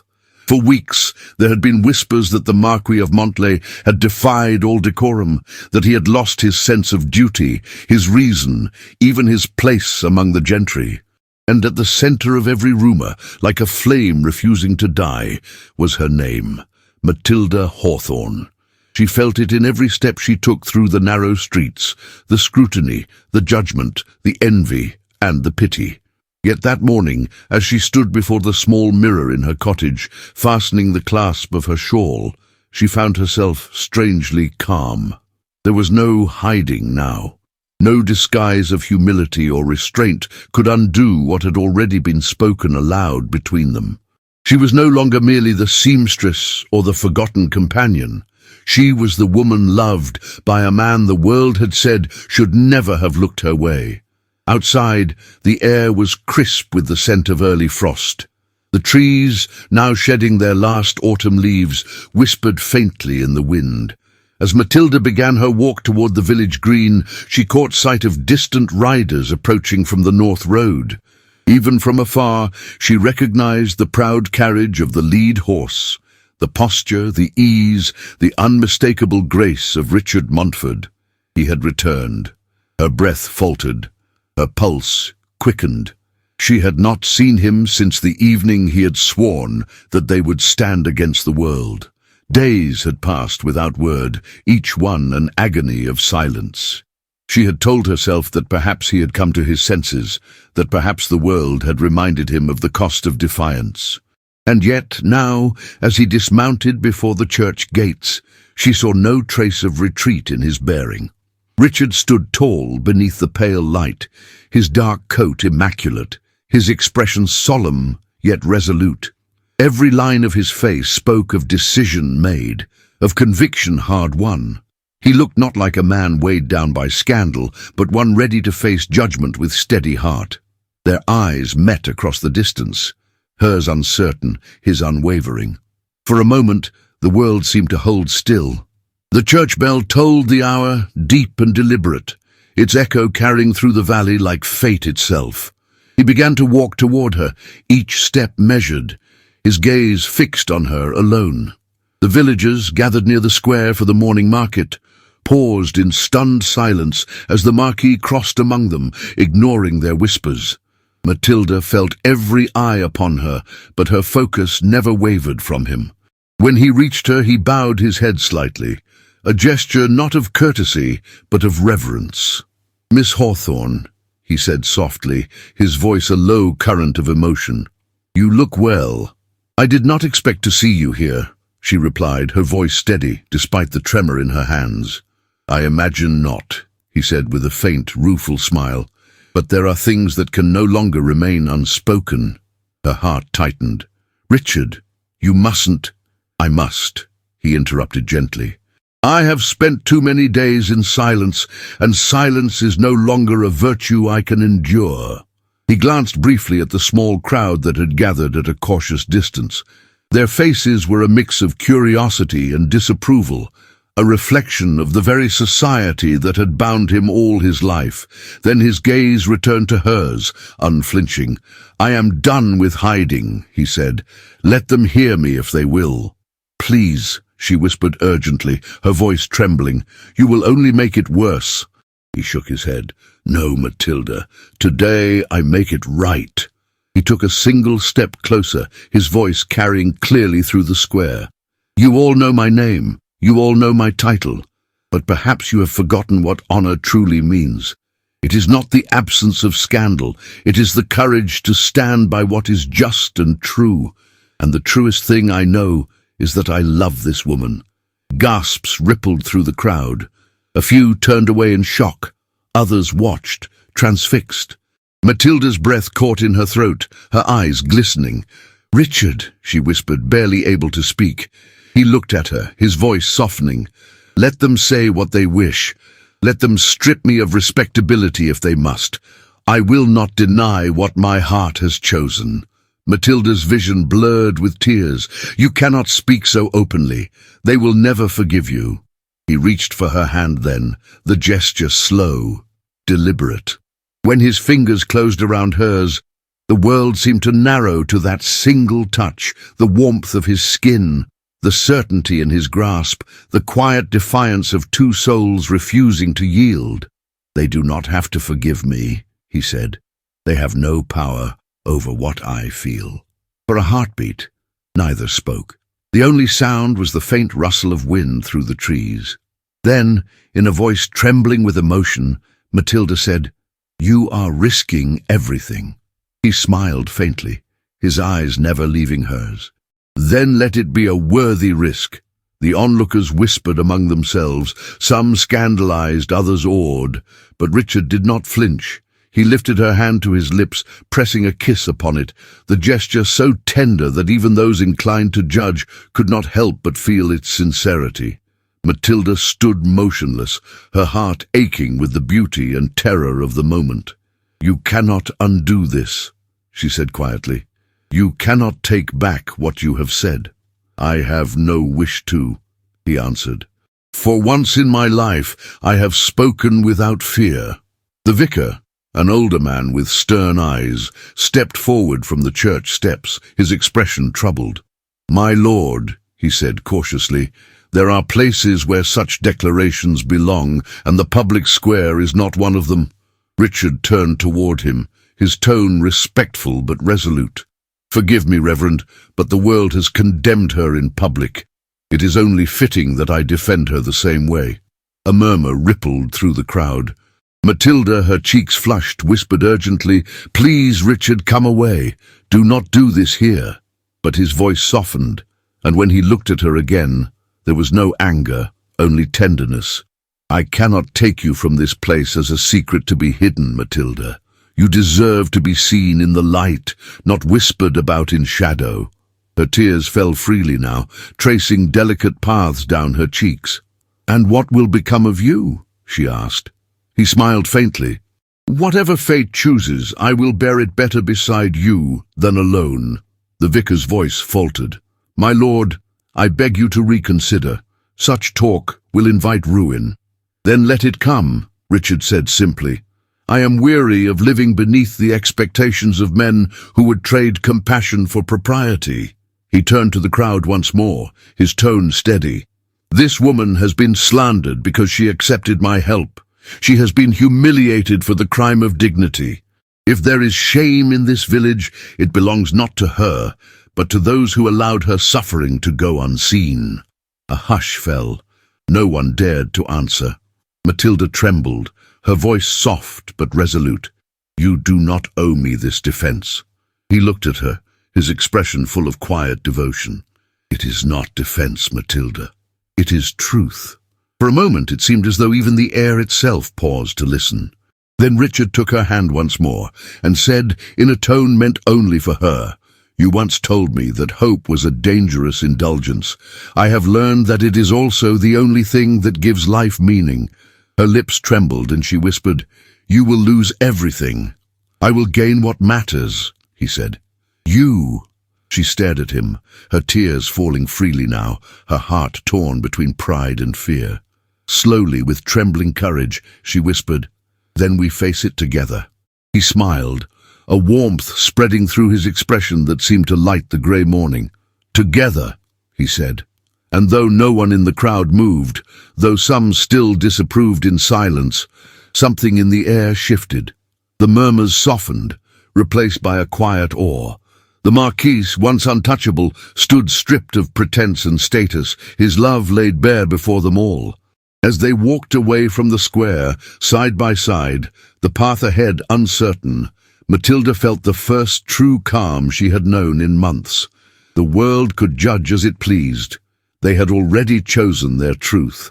Richard looked down at her as they walked. "Are you frightened?" She shook her head slowly. "Only of how much I love you." He smiled, his hand brushing lightly against hers. "Then we are both afraid." The mist began to lift as they reached the edge of the village. The sunlight broke through in quiet brilliance, gilding the path before them. For the first time, Matilda felt that love, once hidden in the dark corners of her life, now walked beside her in daylight. And though the road ahead would not be easy, she knew that no gossip, no scorn, no cruel tongue could undo the simple truth of what had been spoken. For love, once declared without apology, could never again be silenced. The village did not erupt all at once. It simmered. After that morning in the square, Lower Ashcombe continued to bake bread and mend fences and sweep thresholds, but every ordinary act carried the faint tremor of something changed. It was not only that a Marquis had spoken a forbidden truth aloud. It was that he had spoken it without flinching, without apology, without the polite softness that allowed people to pretend they had not heard. Matilda felt the change in the air the moment she stepped outside her cottage. The stream still ran clear behind the mill road, the hedgerows still bent with the wind, yet the world seemed to watch her now with a different hunger, as though the village had to decide whether to punish her more fiercely or accept that she could no longer be crushed into silence. She walked toward the lane and saw a woman pause at her gate, basket on her arm, lips pressed tight as if holding back a remark. When Matilda met her eyes, the woman's gaze dropped, not in triumph but in discomfort. Even judgment, it seemed, could grow ashamed when confronted with steadiness. By midday, a note arrived, sealed with dark wax. It was not addressed in a flourish. It was written plainly, almost sternly, as though the hand that wrote it feared emotion. Matilda recognized the crest before she broke the seal. Montlay. Her fingers trembled. For all Richard's courage in the square, she knew courage was a flame that society loved to snuff. The world could not stop him from speaking, but it could make him pay for having spoken. She unfolded the letter. It was from his aunt. The words were composed, cold and perfectly polite, in the way of people who wish to destroy without appearing cruel. Matilda read it once, then again. Each line felt like a thin blade sliding under her ribs. A meeting was requested at Montley Manor before the week's end. The language suggested concern. The intention was unmistakable. Matilda sat very still for a long moment, her sewing basket untouched at her feet. The fire was low. The light through the window was pale. Outside, the wind moved across the fields as if nothing in the world could ever truly change. Then she heard hoofbeats. Not hurried, not frantic. Steady, deliberate. The sound of a man who had decided something and would not be moved from it. Richard entered without waiting for her to open the door. He stopped just inside, his eyes sweeping the room, finding her at once, as if the entire world narrowed into focus, only when he saw her. "Are you well?" he asked, but his voice carried more than concern. It carried fear he refused to name. Matilda held up the letter, her hand unsteady. "Your family has found its way to my doorstep." Richard's mouth tightened.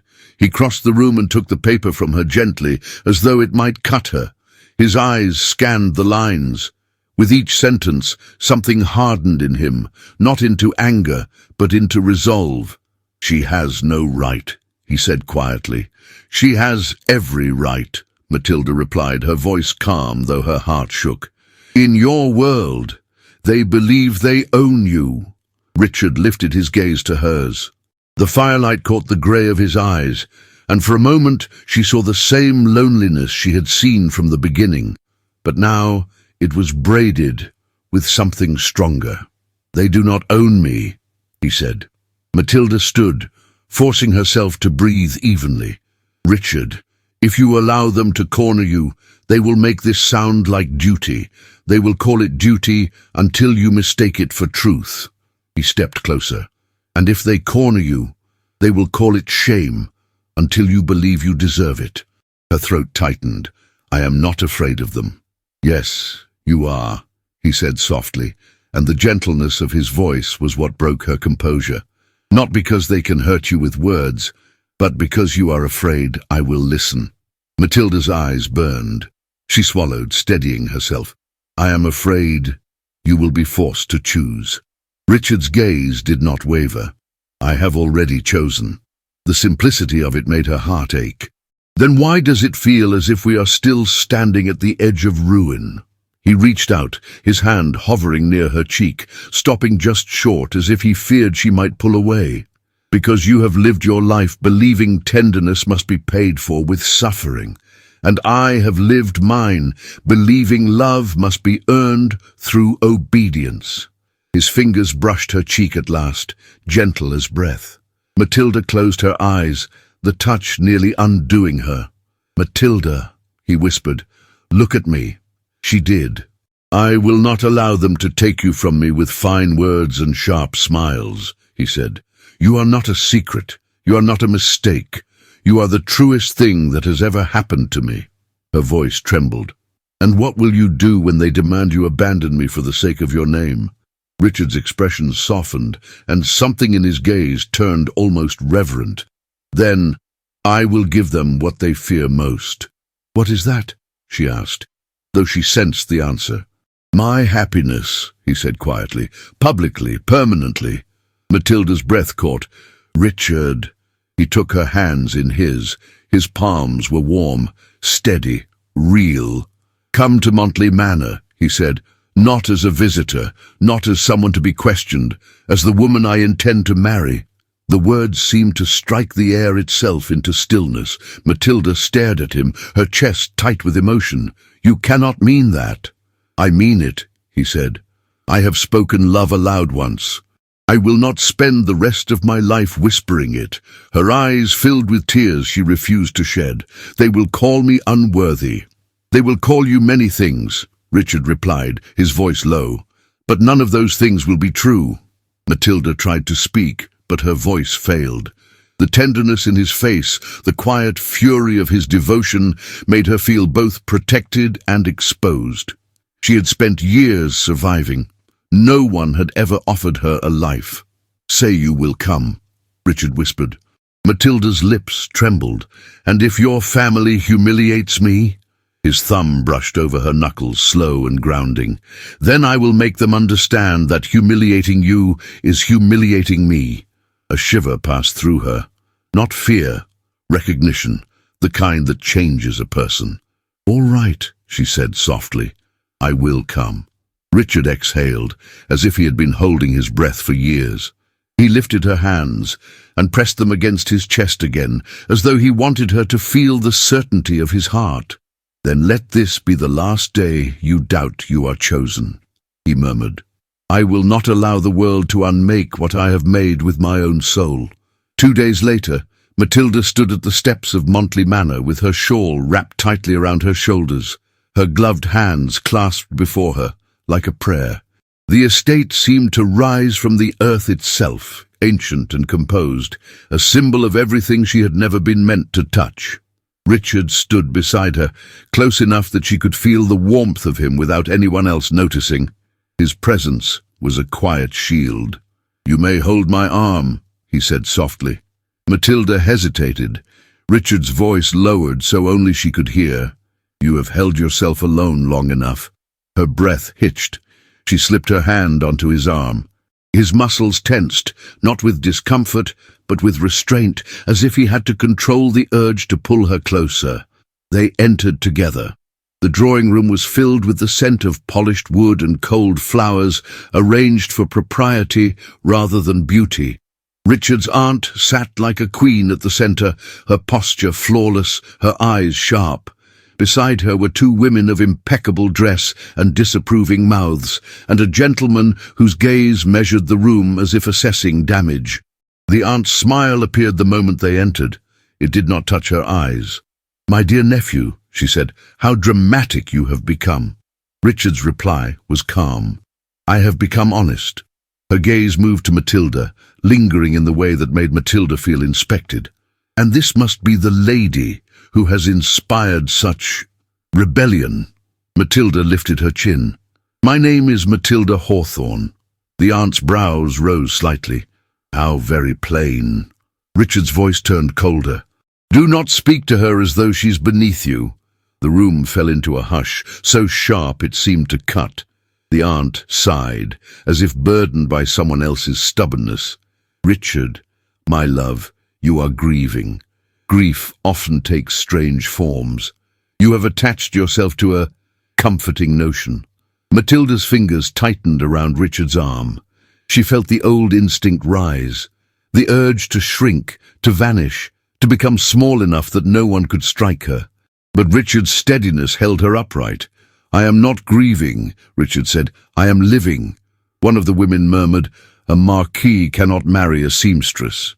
Matilda's cheeks burned, but her voice remained even. "I was a companion as well. I worked because I had to, not because I was unworthy." The gentleman leaned forward slightly. "This is not a question of worth, madam. It is a question of consequence." Richard's gaze was unwavering. "Then let us speak of consequences." His aunt's smile sharpened. "Very well. If you insist on making a spectacle of yourself, you will fracture your standing. Invitations will stop. Alliances will cool. Your name will become a joke in drawing rooms you once commanded." Richard's expression did not shift. "Then let them laugh. I have been admired by people I do not respect. I am ready to be disliked by people I do not need." The aunt's eyes narrowed. "And what will you give this woman in exchange for the ruin she will bring you? A ring? A title? You cannot give her legitimacy." Richard turned fully toward Matilda then, as if the rest of the room no longer existed. His voice softened into something that made Matilda's heart twist. "I can give her my life," he said, "and I can give her my name, because it is mine to give." He faced the room again. "I asked you here because I will not have my wife begin her life at Montley under a cloud of your contempt. I wanted you to understand that this decision is not a whim. It is not charity. It is love. The word landed like thunder. Matilda's breath caught. She felt her eyes sting, not with humiliation, but with a fierce, aching gratitude that frightened her with its intensity. Richard continued, his tone steady. "If you can accept that, you may remain in my life. If you cannot, you may leave it." Silence. Then the aunt leaned back, studying him, her expression controlled. "You speak as though you are willing to burn the world for her." Richard answered without hesitation. "Only the parts of it that would harm her." Matilda's heart clenched. She could hardly breathe. The aunt's gaze flicked to Matilda again, assessing, calculating. Then, with a composure born of pride, she said, "So be it. If you insist on this, then you will marry quickly before London turns this into a circus, and you will do so with as much dignity as you are still capable of showing." Richard's jaw tightened. "You do not grant permission. You acknowledge reality?" The aunt's lips thinned, but she did not argue. When they left that room, Matilda's knees threatened to weaken. Richard guided her into the corridor, away from the heavy air of judgment, into the quieter part of the house where the light fell softly through tall windows. Matilda pressed a hand to her chest, trembling. "Richard, He turned to her, cupping her face gently, his touch reverent. "Breathe." She tried, but tears slipped free. "I am sorry," she whispered. "I did not want you to fight your blood for me." Richard brushed the tears away with his thumb. "I am not fighting them because of you. I am fighting them because they are wrong." Matilda's voice broke. "You said, my wife." Richard's eyes softened, and his forehead came to rest lightly against hers.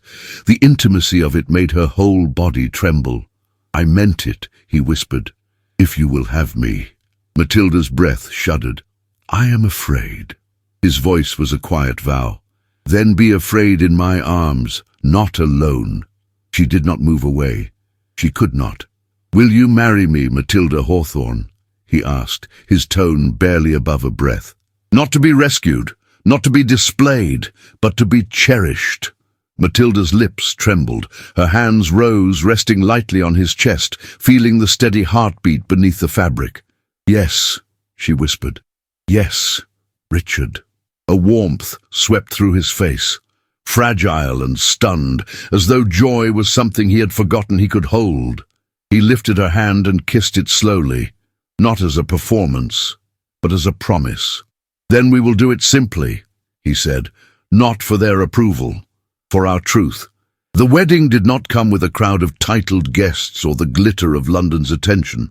It came with the village church, quiet and dignified, the air scented with candle wax and winter greenery. The vicar's hands trembled slightly as he held the book, his eyes softening as he looked at them both, as if he finally understood that what stood before him was not scandal, but devotion. Matilda wore a gown of pale cream muslin, modest and elegant, with long sleeves and a simple neckline. Her hair was smoothed back into a low bun, adorned not with jewels, but with a small sprig of white blossoms Richard had brought from the manor gardens, insisting that she should have beauty that belonged to her. Richard stood beside her in dark formal wool, his cravat perfectly tied, his gaze fixed on her as though he could not bear to blink and risk losing the sight. When the vicar asked if they would take one another, Richard's voice was steady. "I will." Matilda's voice trembled, but it did not falter. "I will." And when Richard placed the ring on her finger, his hand brushed hers, lingering just a heartbeat longer than necessary. The smallest touch, yet it carried the weight of a life remade. When the ceremony ended, the church doors opened to a world waiting outside. Villagers stood in clusters, some curious, some cautious, some silent, with emotions they could not name. Mrs. Beckett stood near the back, her face tight. Matilda's heart clenched, expecting another sharpened remark. Instead, Mrs. Beckett's gaze flicked to Richard's unwavering devotion, to Matilda's quiet composure, and something in her expression shifted. Not approval, not warmth, but the reluctant recognition of sincerity. Matilda did not seek her forgiveness. She did not need it. Richard offered his hand, and Matilda took it. They stepped into the pale light together, not as rumour, not as secret, but as husband and wife. Later, when the manor doors closed behind them and the world's noise softened into distance, Richard led Matilda into a quiet room warmed by firelight. There were no witnesses now, no eyes, only the hush of belonging. He removed her shawl with careful hands, as if every thread of her clothing mattered because it touched her. His fingers brushed her shoulders, a fleeting contact that made her inhale sharply. Richard stilled at once, his eyes searching hers. "Have I frightened you?" Matilda shook her head, her voice soft. "No, you have undone me." His expression softened. "Then let me put you back together." He kissed her forehead, slow and tender, then her cheek, then her knuckles again, as though he needed to keep proving she was real. Matilda's eyes filled once more. "I spent so long believing love was a privilege for the young." Richard's voice was a murmur against her skin. "Love is a privilege for the brave." She laughed softly through tears. "Then what are we?" Richard's hand rose to cup her face, his thumb brushing gently over the corner of her mouth. "We are proof," he whispered, "that the world does not get to decide who is worthy." Matilda's hands rested against his chest, feeling the steady truth of him. "And if the world tries to punish us?" Richard's gaze held hers unwavering. "Then we will live so faithfully that their punishment becomes meaningless." Matilda's breath trembled. "You truly chose me." Richard's voice was quiet, fierce, and full of reverence. "I chose you, and I will keep choosing you every day, until my last." In the stillness of that room, with the firelight flickering like a blessing on the walls, Matilda understood something she had never allowed herself to know before. She had not been too late. She had not been too old. She had not been too small. She had simply been waiting for a love brave enough to say her name aloud and mean it. And now that love stood before her, hands gentle, eyes unwavering, heart offered without apology. The village could remember her however it pleased. Richard Montfort had already given her the only truth that mattered. She was chosen. The years had softened the edges of everything, the village, the manor, even the voices of those who once whispered behind closed doors. Time, that quiet and relentless sculptor, had carved new shapes into the lives of those who had dared to defy it. Lower Ashcombe, in the spring of 1828, was a gentler place than the one that had once trembled with scandal. The roads were better kept, the churchyard overgrown with roses, and the mill cottage, once the heart of gossip, now stood as a landmark of quiet grace. Its windows were bright, its garden alive with lavender and thyme, and laughter sometimes drifted through the open shutters. From the hill above, one could see Montlay Manor, its proud facade unchanged, yet its spirit utterly transformed. What had once been a monument to lineage and propriety had become a home filled with warmth and life. The grand hall that had echoed with formality now rang with music and children's footsteps. Richard Montfort, once the subject of pity and outrage, had grown into a man at peace with the world's disapproval. His hair was streaked with silver now, though his eyes still held that same quiet fire, the light of a man who had once chosen love over reputation and never regretted it. In the manor's library, he stood by the window, gazing out across the fields toward the village below. The air was thick with the scent of spring rain and blooming lilacs. Behind him, a small boy of 7 sat at a low table, painstakingly sketching the outline of a bird with ink-stained fingers. Beside him, a girl of 5, curls tumbling down her shoulders, recited the alphabet in a sing-song rhythm, her voice bright and untroubled.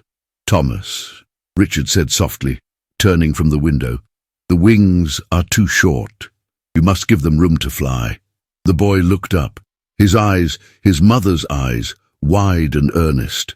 "Like Mama says?" Richard smiled faintly. "Exactly like Mama says."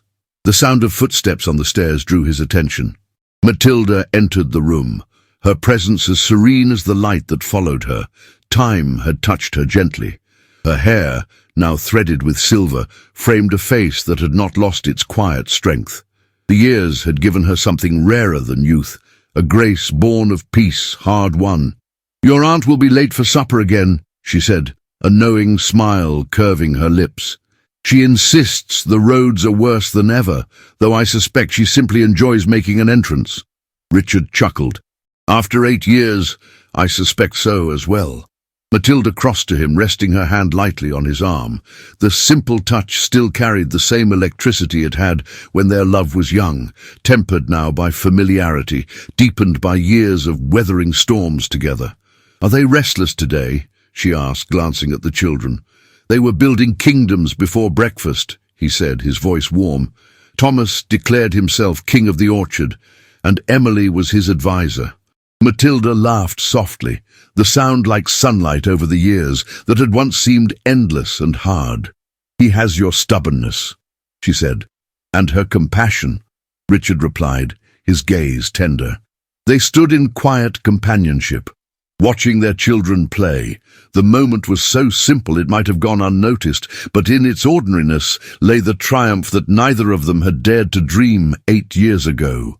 When the village had first learned that Matilda Hawthorne had become Lady Montford, disbelief had turned to outrage, outrage to scandal, and scandal, eventually, to weary acceptance. Time had a way of dulling even the sharpest tongues. The people of Lower Ashcombe had learned little by little that the world did not end when love refused to obey its rules. Some had even changed. Mrs. Beckett, once the loudest voice of condemnation, now tended flowers from Montley's gardens in her own small yard. Each spring, a fresh bundle of lavender appeared on the step of Matilda's cottage in the village. A silent, yearly apology from a woman who had long since stopped pretending she knew what was right.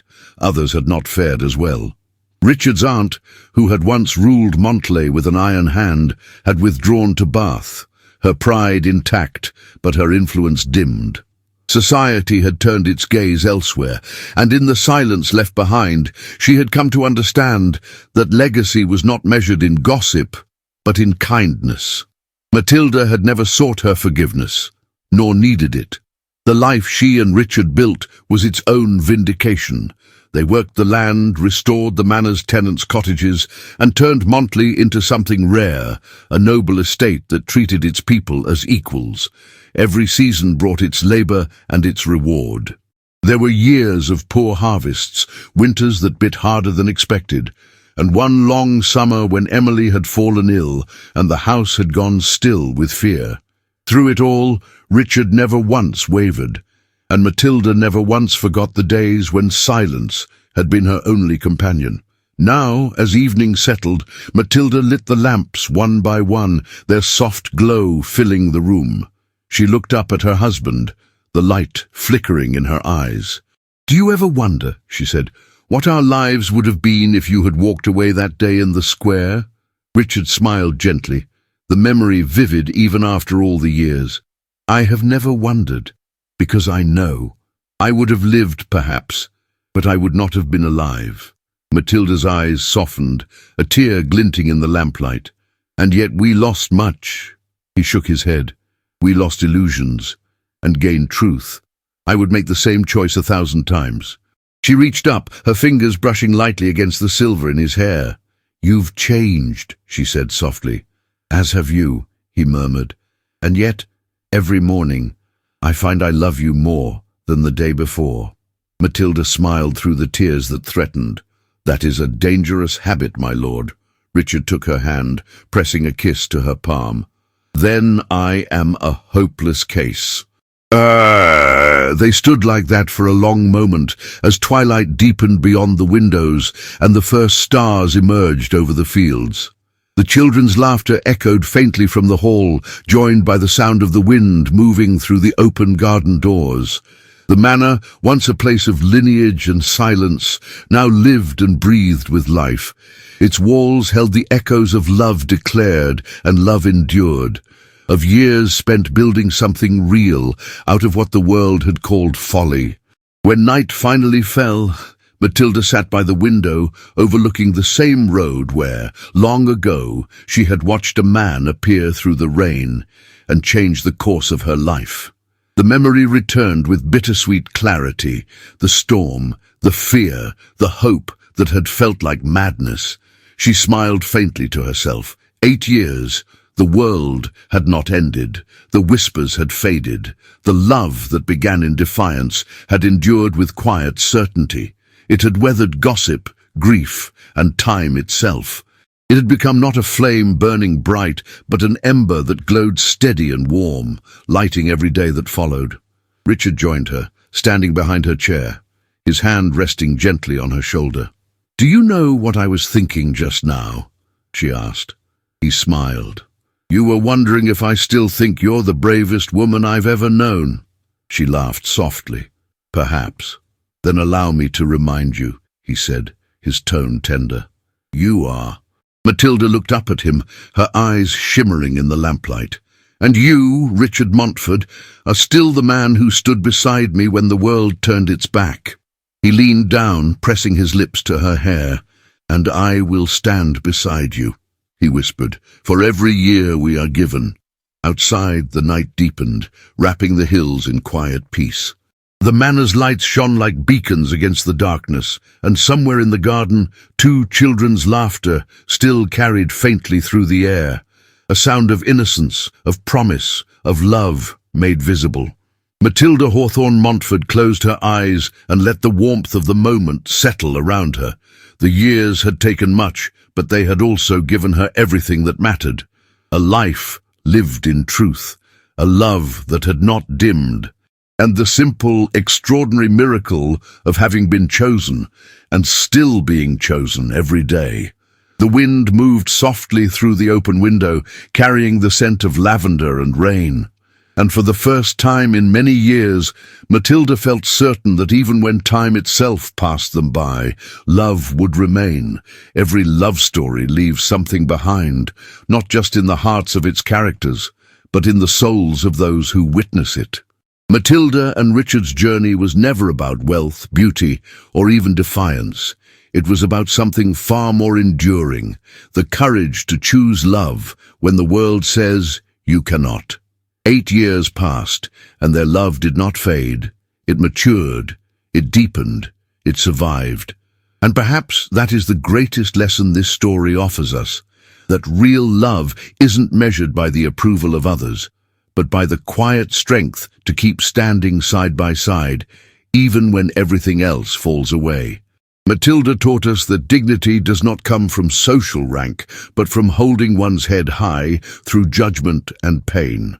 Richard showed us that honor is not in titles, but in the willingness to follow the truth of one's heart. Together, they reminded us that time does not erase love. It perfects it. If their story touched you, if at any moment you felt seen, comforted, or inspired, I'd love to know. Tell me in the comments what this story meant to you, and if you reach the very end, write the word chosen below. Because like Matilda, each of us deserves to be chosen, not for who the world expects us to be, but for who we truly are. Your words mean the world to us. And if you'd like to help our small creative team continue bringing these timeless romances to life, you can send a super thanks with any amount you wish. Every gesture, no matter how small, helps us keep creating stories that celebrate love in all its forms. But if supporting that way isn't possible, sharing this story with a friend, a family member, or anyone who believes in love beyond appearances is just as powerful. Help us spread this message. Help more hearts discover that love, when it is true, is worth every battle. Thank you deeply for being here, for watching until the end, and for feeling this story with us. And if you want to continue living unforgettable romances like this one, stay until the end screen. I'm leaving more stories waiting for you in the cards. Because somewhere, in another time and another heart, love is still choosing courage.